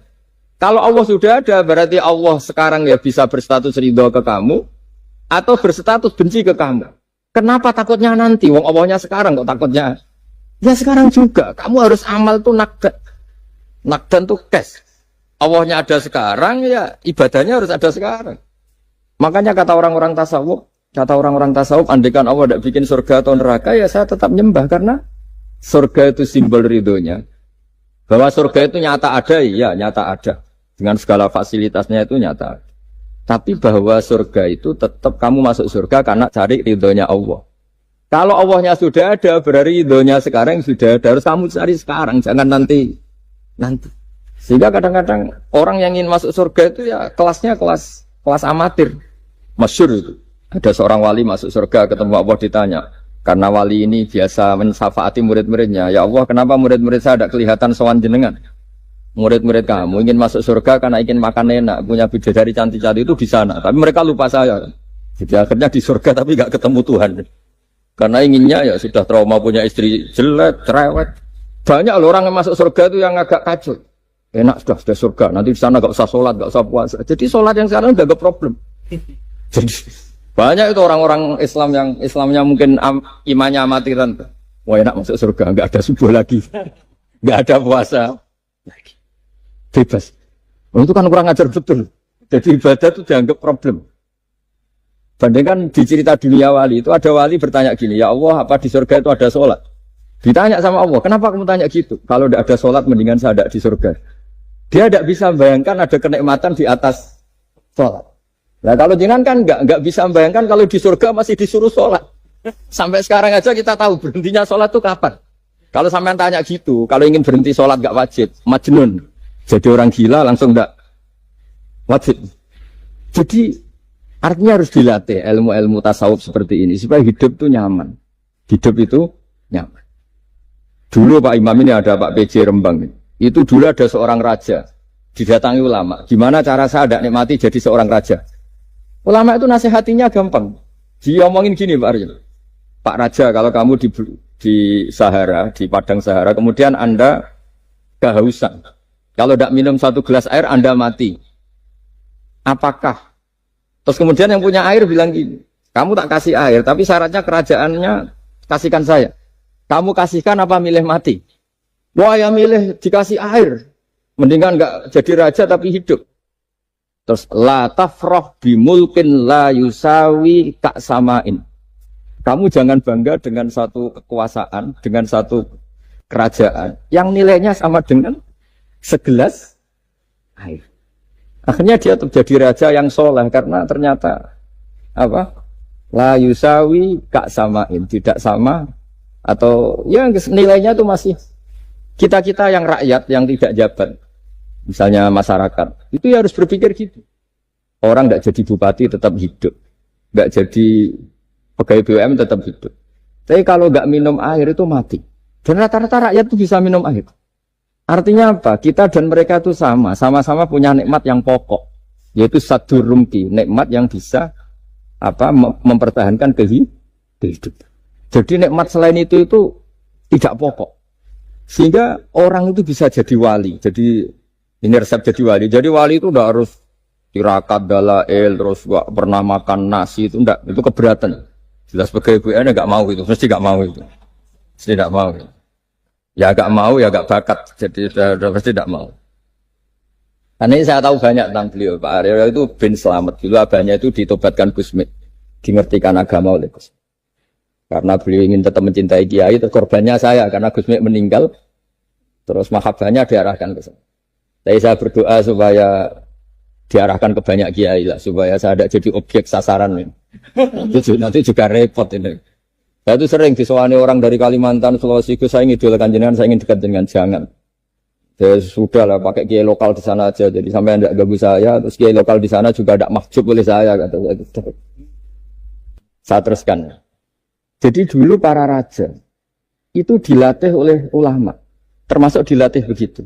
Kamu punya kamar 1000, kalau tidur per 5 menit ganti kamar, karena eman sudah dibikin kok nggak dipakai.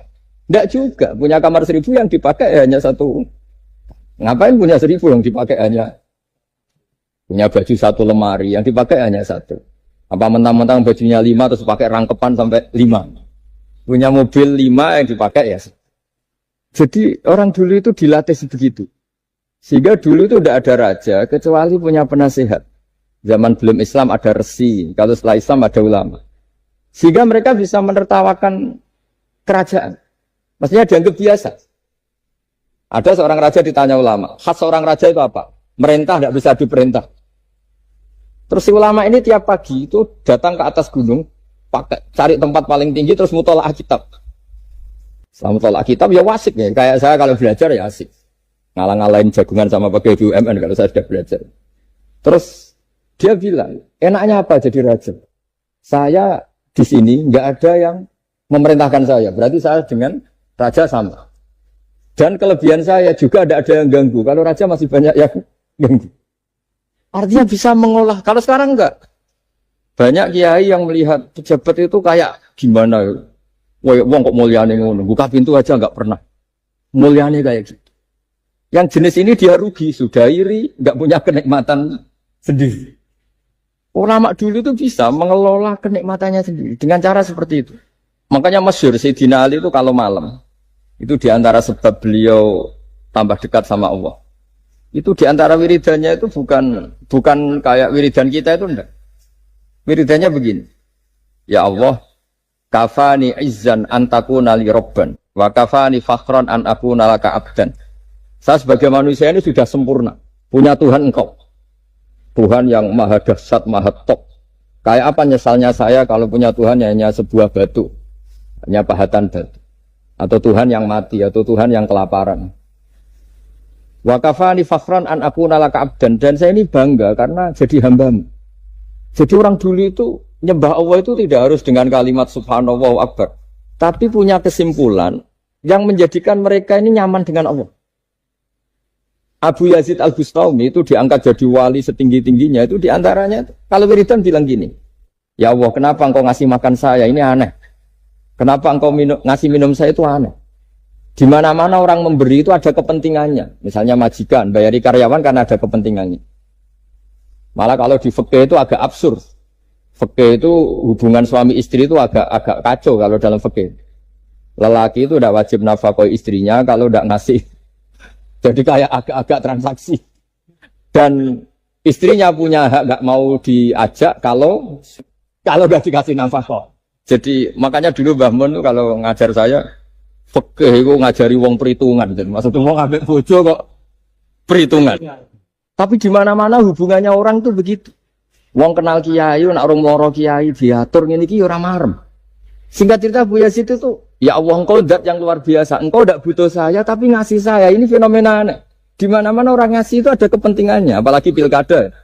Wah, itu tambah banyak kepentingan. Artinya dia bisa mensifati Allah dengan cara yang enggak kebayang orang lain. Allah itu tidak butuh kita.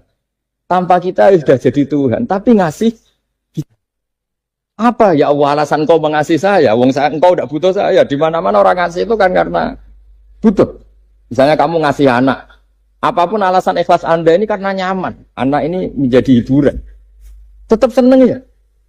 Ada unsur kamu itu dapat timbal balik, setidaknya seneng. Atau ngasih rival politik kamu, setidaknya ya karena safety lah kata tadi Pak Ari. Bergabung tak teman-teman. Pokoknya ada kepentingan. Tapi Allah ini zat yang nggak punya kepentingan, kemudian tetap ngasih. Dari situ terus dia punya cara mencintai Allah. Jadi wali-wali dulu itu punya cara untuk mencintai Allah. Dengan cara seperti itu. Makanya ada wali yang nangani orang-orang macam-macam.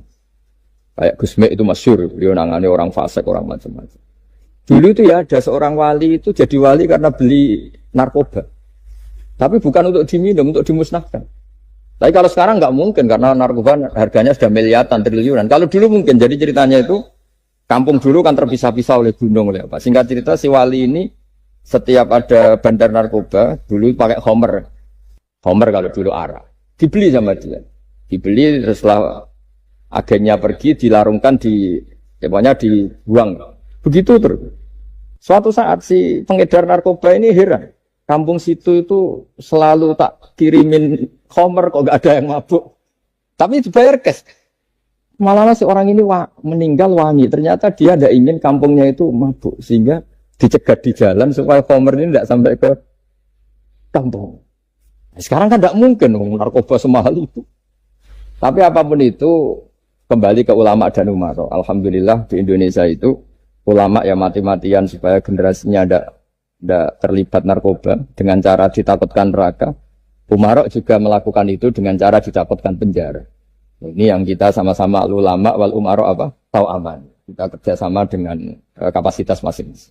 Jadi penting sekali ngaji seperti ini supaya kita tahu bahwa khazanah-khazanah kita tentang dekat sama Allah itu macam-macam. Ini khusus ijazah ini sama Pak Bima Pak Arya itu. Dulu Kiai Hamid Pasuruan terkenal wali. Dan di antara wirid dan dzikrul wal filin ada beberapa kata yang dari Kiai Hamid. Jadi dzikrul wal filin itu kalimatnya utamanya dari Gusme, Mbah Ahmad Siddiq, tapi ada beberapa kalimat yang dari Kiai Hamid Pasuruan. Saya tahu banyak lah, karena bapak saya juga temannya Gusme, dan mbah saya kandung sepupu sama Pak Hamid. Itu kalau ada orang sepuh-sepuh Pak Bima, kayak jenengan Pak Aryo, disuruh ngapalkan Quran. Ya mereka protes. Masa saya hafal, Pak? Sudah lah pokoknya ngapalkan. Ada yang 2 juz mati, 1 juz mati. Karena ya sudah sepuh. Suatu saat ada ulama yang tanya, kenapa Pak Hamid? Biar kamu dalam perjalanan di dunia tercatat ini bercita-cita hafal Quran. Sehingga kalau mati berstatus man salaka tariqan yaltamisu fihi ilman sahalallahu lahu tariqan ilal jannah. Orang yang mati berorientasi ingin ngaji. Tapi kalau kamu tidak punya orientasi ngaji kan di otak kita andaikan direkam Allah. Loh, coba hati kita andaikan direkam Allah. Ingin kaya, ingin punya gunung, ingin punya alpat, ingin punya ini itu. Coba kalau itu nanti disetel di akhirat. Tapi kalau kamu ingin ngapalkan Quran kan setidaknya pas disetel ya keren. Ingin hafal Quran, meskipun tidak hafal-hafal gitu. Ingin hafal itu. Meskipun nanti kalau malaikatnya drengki ditambahin meskipun. Tapi insya Allah malaikat ada yang drengki. Tapi andaikan kita nanti tidak punya cita-cita ngaji, itu rekaman kita hanya itu. Ingin mapan, ingin kaya, ingin menguasai dunia. Betapa malunya kita kalau rekaman itu kita dengar di depan Allah. Padahal nanti niat ini yang dihitung. Famangkanat hijratuhu ilallah wa rasulih fa hijratuhu ilallahi wa rasulih. Orang yang orientasinya hijrah. Hijrah itu meninggalkan yang buruk menuju yang lebih baik. Hanya untuk Allah dan Rasul, maka ya dihitung ke sana. Jadi misalnya Pak Bima, Pak Aryo ngapalkan Quran, hafal-hafalnya. Tapi berarti perjalanannya ini mencari ridhonya Allah. Itu ditulis. Tapi kalau kita orientasinya ingin mapan, ingin sejahtera, ya ditulis. Ini ingin punya rumah 2, ingin punya rumah di berbagai provinsi. Ini coba kalau itu nanti direkam. Terus ditanya Allah, inginnya kamu apa sih di dunia? Dan itu bisa menjadi status kita. Ngeri kan? Kita ketemu Allah dengan status tidak pencari Allah dan Rasul, tapi pencari kemapa? Itu cara Mbah Hamid untuk mendidik supaya orang itu orientasinya kepada Allah dan Rasul. Disuruh ngapalkan. Ini Pak Aryo cerita, bapaknya hanya disuruh ngapalkan apa? Rabbana dalam urusan. Itu semalam nggak hafal apa? Dan alhamdulillah nggak hafalnya ditiru anaknya. Susahnya kemarin pas ngaji sama saya di kamar saya, saya punya kantor di depan rumah saya. Ya nggak hafal. Bener-bener konsisten. Jadi dulu bapaknya itu ketemu Gus Mek di hotel, dia diajarin semalam enggak hafal. Akhirnya hafal. Iya, tapi nunggu sekian tahun mungkin. Jadi yang penting, jadi ulama dulu itu pinter cara menuntun umat menuju Allah dan Rasul. Diajarin. Akhirnya ada dzikrul ghafilin. Penting orang itu menuju Allah dan Rasul. Setidaknya kalau direkam itu nanti saya ingin ya Allah dapat ridhomu. Kalau malam ilahi anta matlubi, ilahi anta maksudi wa ridhoka matlubi. Meskipun semalam hanya dilafatkan sekali, tidaknya Allah mencatat, ya Allah engkau yang kami cari, ridhomu yang kami cari. Kalimat itu kalau terulang-ulang itu menjadi mental dan lama-lama jadi status. Daripada sebelum tidur, kapan ya sugih. Jare Pak Bima kapan gak jadi anak buah. Kok nanti yang menteri ya mikir, semoga gak kena reshuffle. Gitu terus pikirannya. Nah ini kan kalau ngaji saya menyinggung, yang salah ada saya, sing ngongkor ngaji sopo. Saya makanya saya santai saja. Sampean kecewa malah bagus karena ndak ngel-ngelo saya lagi. Gitu. Saya dalam hal ini itu anut mazhabnya Imam Syafi'i. Imam Syafi'i itu saya punya kitab namanya Diwanus Syafi'i. Itu kalau orang ndak senang tuh paling bagus menurut saya. Pak Imam Syafi'i separuh kampung ndak senang jenengan. Ya bagus lah. Kalau nggak senang ndak akan utang duit, nggak pinjam mobil. Wong nggak seneng itu kan nggak mungkin pinjam uang. Saya pernah ketemu seorang bupati cerita ini, perlu saya sebut bupati aktif. Setelah saya cerita ini, terus Gus saya ingin ketemu jenengan 4 mata. Setelah ketemu saya lucu. Saya akan cerita. Di antara wasiat bapak saya itu unik banget. Ngelola wong gedeng gue enak, sing ribet itu ngelola wong seneng. Jadi ngelola orang benci itu mudah. Yang ribet itu ngelola orang seneng. Itu mahal sekali. Itu dulu saya tidak paham. Bareng kenal wong seneng ngel-ngel no. Nak sing ra seneng kan sudah selesai. Akhirnya Imam Syafi'i dan separuh kampung ini tidak seneng jenengan. Ya bagus. Mereka tidak akan utang saya, minta tolong saya. Artinya orang dulu itu jadi yang seneng dikelola untuk teman kebaikan, yang nggak seneng dianggap menjadi harga itu murah. Singkat cerita terus bupati ini datang ke saya cerita. Yang jelas gak bupati Rembang, ya ada usah. Cerita di bawah beduk. Cerita. Iya Gus. Rival politik saya ketika saya kalahkan itu selesai. Tapi mitra politik nanti saya kira barber. Jadi orang dulu itu segampang itu ngelola kehidupan. Artinya yang seneng ya penting kita butuh mitra. Yang gedeng ya nggak apa-apa lah. Barokahnya gedeng itu nggak ganggu Anda kan. Asal sing gedeng aja dukun santet ribet itu kalau nanti. Ketika Imam Syafi'i diceritain orang yang tadi nyium tangan jenengan, yang sama jenengan diluk hormat, di luar itu memaki-maki jenengan. Kata Imam Syafi'i, bagus lah. Berarti saya wibawa, di depan saya tidak berani. Jadi beliau seenteng itu melihat dunia. Jadi orang dulu itu, makanya mereka gampang jadi wali. Karena radhiyallahu anhum wa radu. Jadi orang yang melihat Allah itu sudah ridho, ya sudah. Nabi Musa itu kekasih Allah, kalimullah. Itu orang Israel. Itu yang gedeng, yang ngel-ngel. No. Yang seneng, yang ngel-ngel. No. Malah paling ribet kalau ngadepi orang Israel. Singkat cerita Nabi Musa itu bilang gini, ya Allah, kasih saya ijazah, yang dengan ijazah itu orang terbungkam semua, tidak bisa ngeritik saya, tidak bisa mencibir saya, tidak bisa ngata-ngatain saya. Jawabnya Allah itu lucu. Ya Musa, hadza syai'un lam asna'hu li nafsi, fa kaifa asna'hu bika. Aku pangeran sing salah paham akeh, pemen aku itu mau nabi. Aku itu pangeran sing salah paham mbek aku akeh. Jadi saya ini Tuhan. Yang cara pandang tentang saya keliru itu aja banyak, apalagi kamu. Mestinya saya yang terbebas dari disalahkan. Padahal Nabi Musa itu pangeran, ya darani anak di pucu, ono sing darani aku fakir, ono sing darani aku kikir, macam-macam. Orang Yahudi itu kalau rezekinya baru sempit itu bilang ini Tuhan kikir sekali. Sampai laqad sami Allahu qala alladziina qalu innahu fakir. Pejabat juga gitu, kalau salah kebijakan juga dihujat. Ini tidak mensejahterakan rakyat. Itu kalau lapor Allah jawabannya gitu, kamu pejabat salah pahami ribet, saya Tuhan saja disalahpahami. Jadi Orang dulu itu segampang itu ngelola hubungan dekat dengan Allah. Jadi pakai rasa. Jika Ki Hamid Pasuruan itu ngijazai orang-orang sepuh, ada yang dikasih wiridan, disuruh ngafalkan, nggak hafal. Nanti misalnya mati kok belum hafal, statusnya ini penghafal wiridan, kan bagus. Daripada ngapalkan, saya ingin punya rumah kayak yang di Singapura. Berarti Anda menghafalkan bentuknya, pernak-perniknya. Bila perlu Anda menghafalkan nomor arsiteknya siapa. Masa Anda hafal tentang cari ridhonya Allah, hafal bangunan milik orang lain. Dan bayangkan punya. Kalau Anda mati pas seperti itu, berarti tujuan kamu ya untuk seperti itu. Itu famangka ada hijratu ila dunya, yusibuha awimro'atin yang tihuha fa hijratu ila ma'hajaru ilaih. Jadi nanti kita mati itu distatuskan sesuai komitmen kita ingin apa. Itu status kita. Jadi kalau kita ingin punya rumah mewah kayak yang di Singapura, kayak yang di Amerika, kayak di Eropa. Itu terekam di otak kita. Terus kita ngapalkan arsiteknya namanya siapa. Itu di rumah mana. Terus kita ngenangan ada arsitek yang kita bawa ke sana supaya niru. Untuk kita loh, untuk pribadi. Nggak tahu saya kalau nanti untuk negara. Nanti kita dibantah BUMN. Untuk negara gimana. Mungkin masih mendingan kalau untuk negara. Kalau untuk pribadi. Singkat cerita akhirnya kiai-kiai dulu itu bikin gerakan hafal Quran sama orang-orang sepuh yang jelas secara lahir tidak akan. Tapi butuhnya adalah ini sudah punya perjalanan menuju ini. Menuju ini yang nanti menjadi status. Jadi misalnya Pak Imam ini PJ Rembang beberapa kali ngaji misalnya. Statusnya gitu. Ini ngaji sama Gus Baha, ini ngaji sama siapa. Ditulis dan itu statusnya karena keinginannya memahami itu.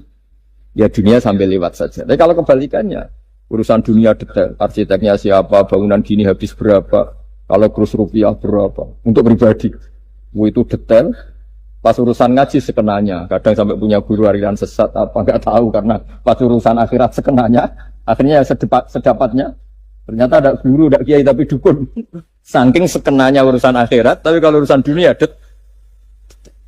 makanya banyak orang ditipu oknum ya. Oknum yang sebenarnya agak kiai tapi ngaku kiai, sebenarnya dukun. Itu saya kadang ya seneng. Senengnya itu betapa mereka diingatkan. Urusan dunia nggak pernah ketipu, kok urusan akhirat ketipu. Berarti apa? Urusan dunia detail, urusan akhirat nggak detail. Sampai dukun bermacak kiai saja sudah bisa nipu. Sementara kontraktor asing yang mau nipu tidak bisa karena dia ngerti detail, jejak rekamnya apa gitu. Tapi kalau nyari kiai sekenanya.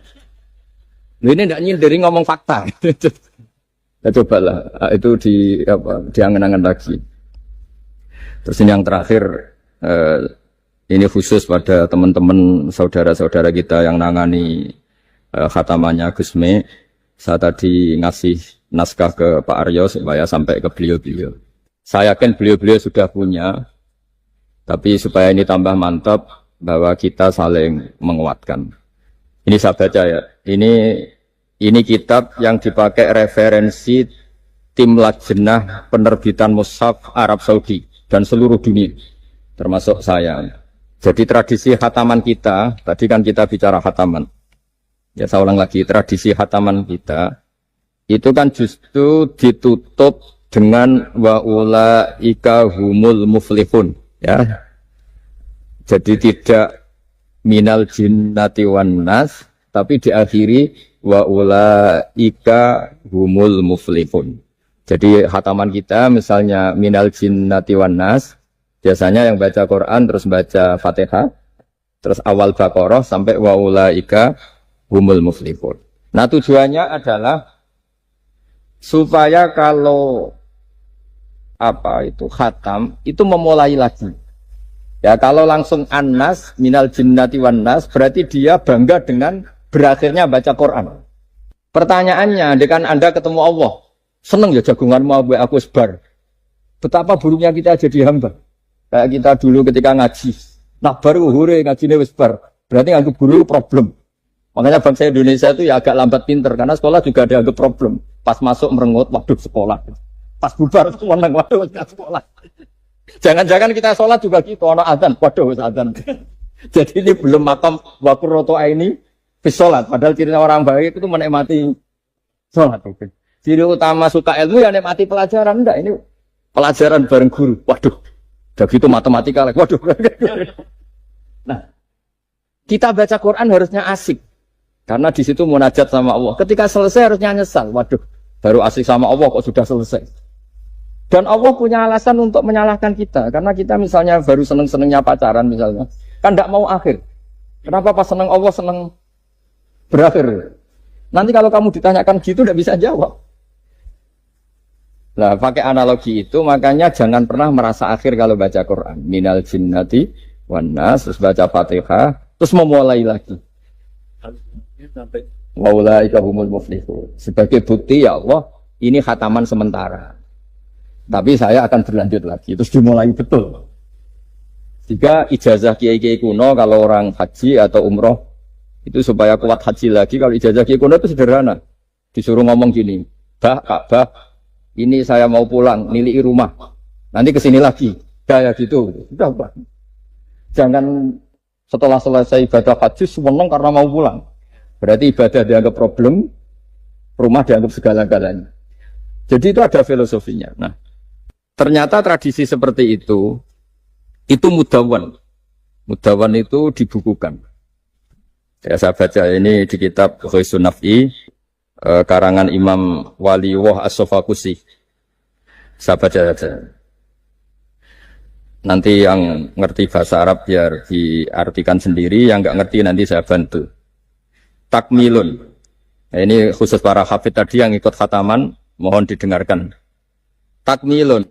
Fi masaila tata'allaku bil khotmi. Al-ula sabatan nasu anil maki minirawatil bazi wa kumpul wa ghairihima.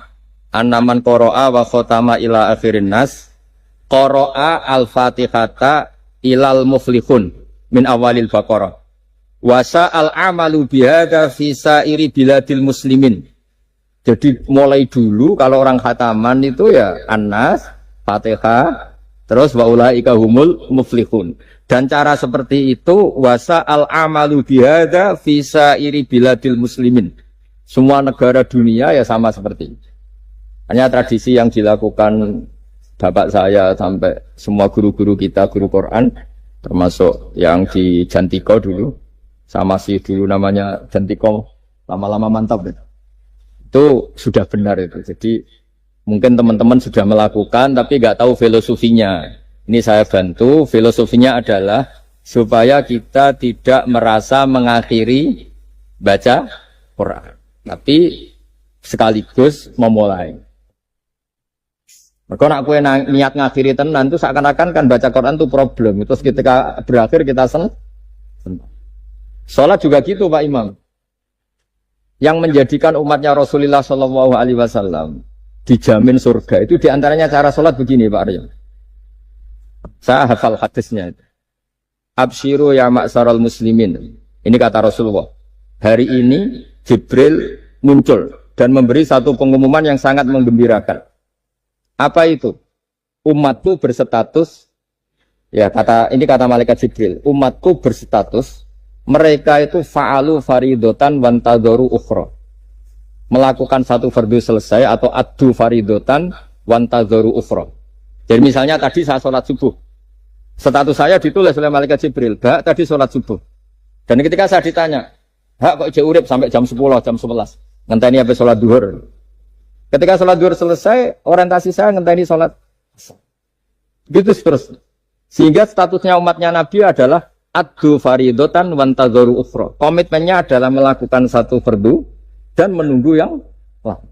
Berarti kita dihimpit di dua kebaikan. Kebaikan sudah kita lakukan dan kebaikan yang lain kita cita. Kita sekarang ngasih anak yatim. Di hati kita juga ingin mengasih lagi. Ngasih orang miskin juga gitu. Begitu juga kebaikan-kebaikan yang lain. Sehingga kita dihimpit di dua apa? Kebaikan. Kebaikan yang kita lakukan dan kebaikan yang kita angankan ya, atau kita cita-cita. Ya sudah begitu. Sehingga dengan cara seperti itu orang Islam itu nyaman. Bayangkan kalau kita berstatus punya rumah dan punya rumah lagi. Ingin punya mobil lagi. Berarti satu sih minat dunia wa ilat dunia. Minat dunia ilat dunia. Itu kalau pas mati, pas khayalnya begitu. Allah posisinya di mana? Ya ini sudah siap ya, setor ya, Ataman. Siap. Ya, siap. Siap Pak Bunga ya? Ya, siap. Sampai berapa juz rencana? 30 tuh. 30. Sampai 30 juz apa juz 30? Terus 30 dulu. Juz 30. Jadi sampai segitunya guru-guru kita memandu, makanya terus dilatih dzikrul ghafilin, dilatih apa supaya kalau kita biasa pergi kembali misalnya, rombongan kembali, mungkin kita istighfar. Gue sekali-kali rombongan datangin khataman Quran, datangin acara-acara, sehingga ada perbandingan. Nah, setidaknya saat kita salah itu tidak status, tapi zallah bawaan manusia. Tapi status kita adalah pamangkana hijratuhu ila Allahi wa rasulih, fa hijratuhu ila Allahi wa rasulih. Nah, kemudian kenapa itu menjadi perilaku masif di seluruh dunia? Kalau khataman justru ditutup oleh awal Baqarah. Kan agak aneh, khataman kok ditutup dengan permukaan atau permulaan. Ya. Itu terus beliau ini di beberapa kitab diterangkan anna rajulan qala ya Rasulullah ayul a'mali afdalu. Amal terbaik itu apa ya Rasulullah? Qal alaika bil halil murtahil. Terus wa ma halul murtahil? Qal sahibul Qur'ani kullama khalla irtahala. Amal terbaik itu adalah amal setelah selesai ingin melakukan lagi. Apa itu? Orang yang menghafalkan Quran atau membaca Quran atau khataman Quran setelah selesai langsung dimulai lagi. Nah, ini di sini diartikan kullama faragha min khutmatin syara'a fi ukhra. Jadi satu khataman selesai kemudian lanjut lagi. Ya kan kalau kita misalnya orang kaya ke Singapura wisata, kan langsung mungkin sudah punya brosur lagi, mungkin mau ke New Zealand atau apa. Kenapa pas urusan khataman enggak gitu? Jadi manusia itu yang benar gitu. Jadi ya kira-kira gitu. Jadi ini teman-teman yang sedang khataman bahwa perilaku Anda sudah benar. Memang mulai dulu zaman Rasulullah SAW sampai sekarang memang justru khataman itu ditutup dengan wa ulaika humul muflihun sebagai bentuk komitmen kita bahwa kita ingin memulai, bukan berakhir di situ. Saya kira demikian. Assalamualaikum warahmatullahi wabarakatuh.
Pun kula terangno nggih, kula sekali-kali nerangno masalah awaidu suwar. Awaidu suwar itu sing masyhur iku alif lam mim nggih, awal napa? Baqarah.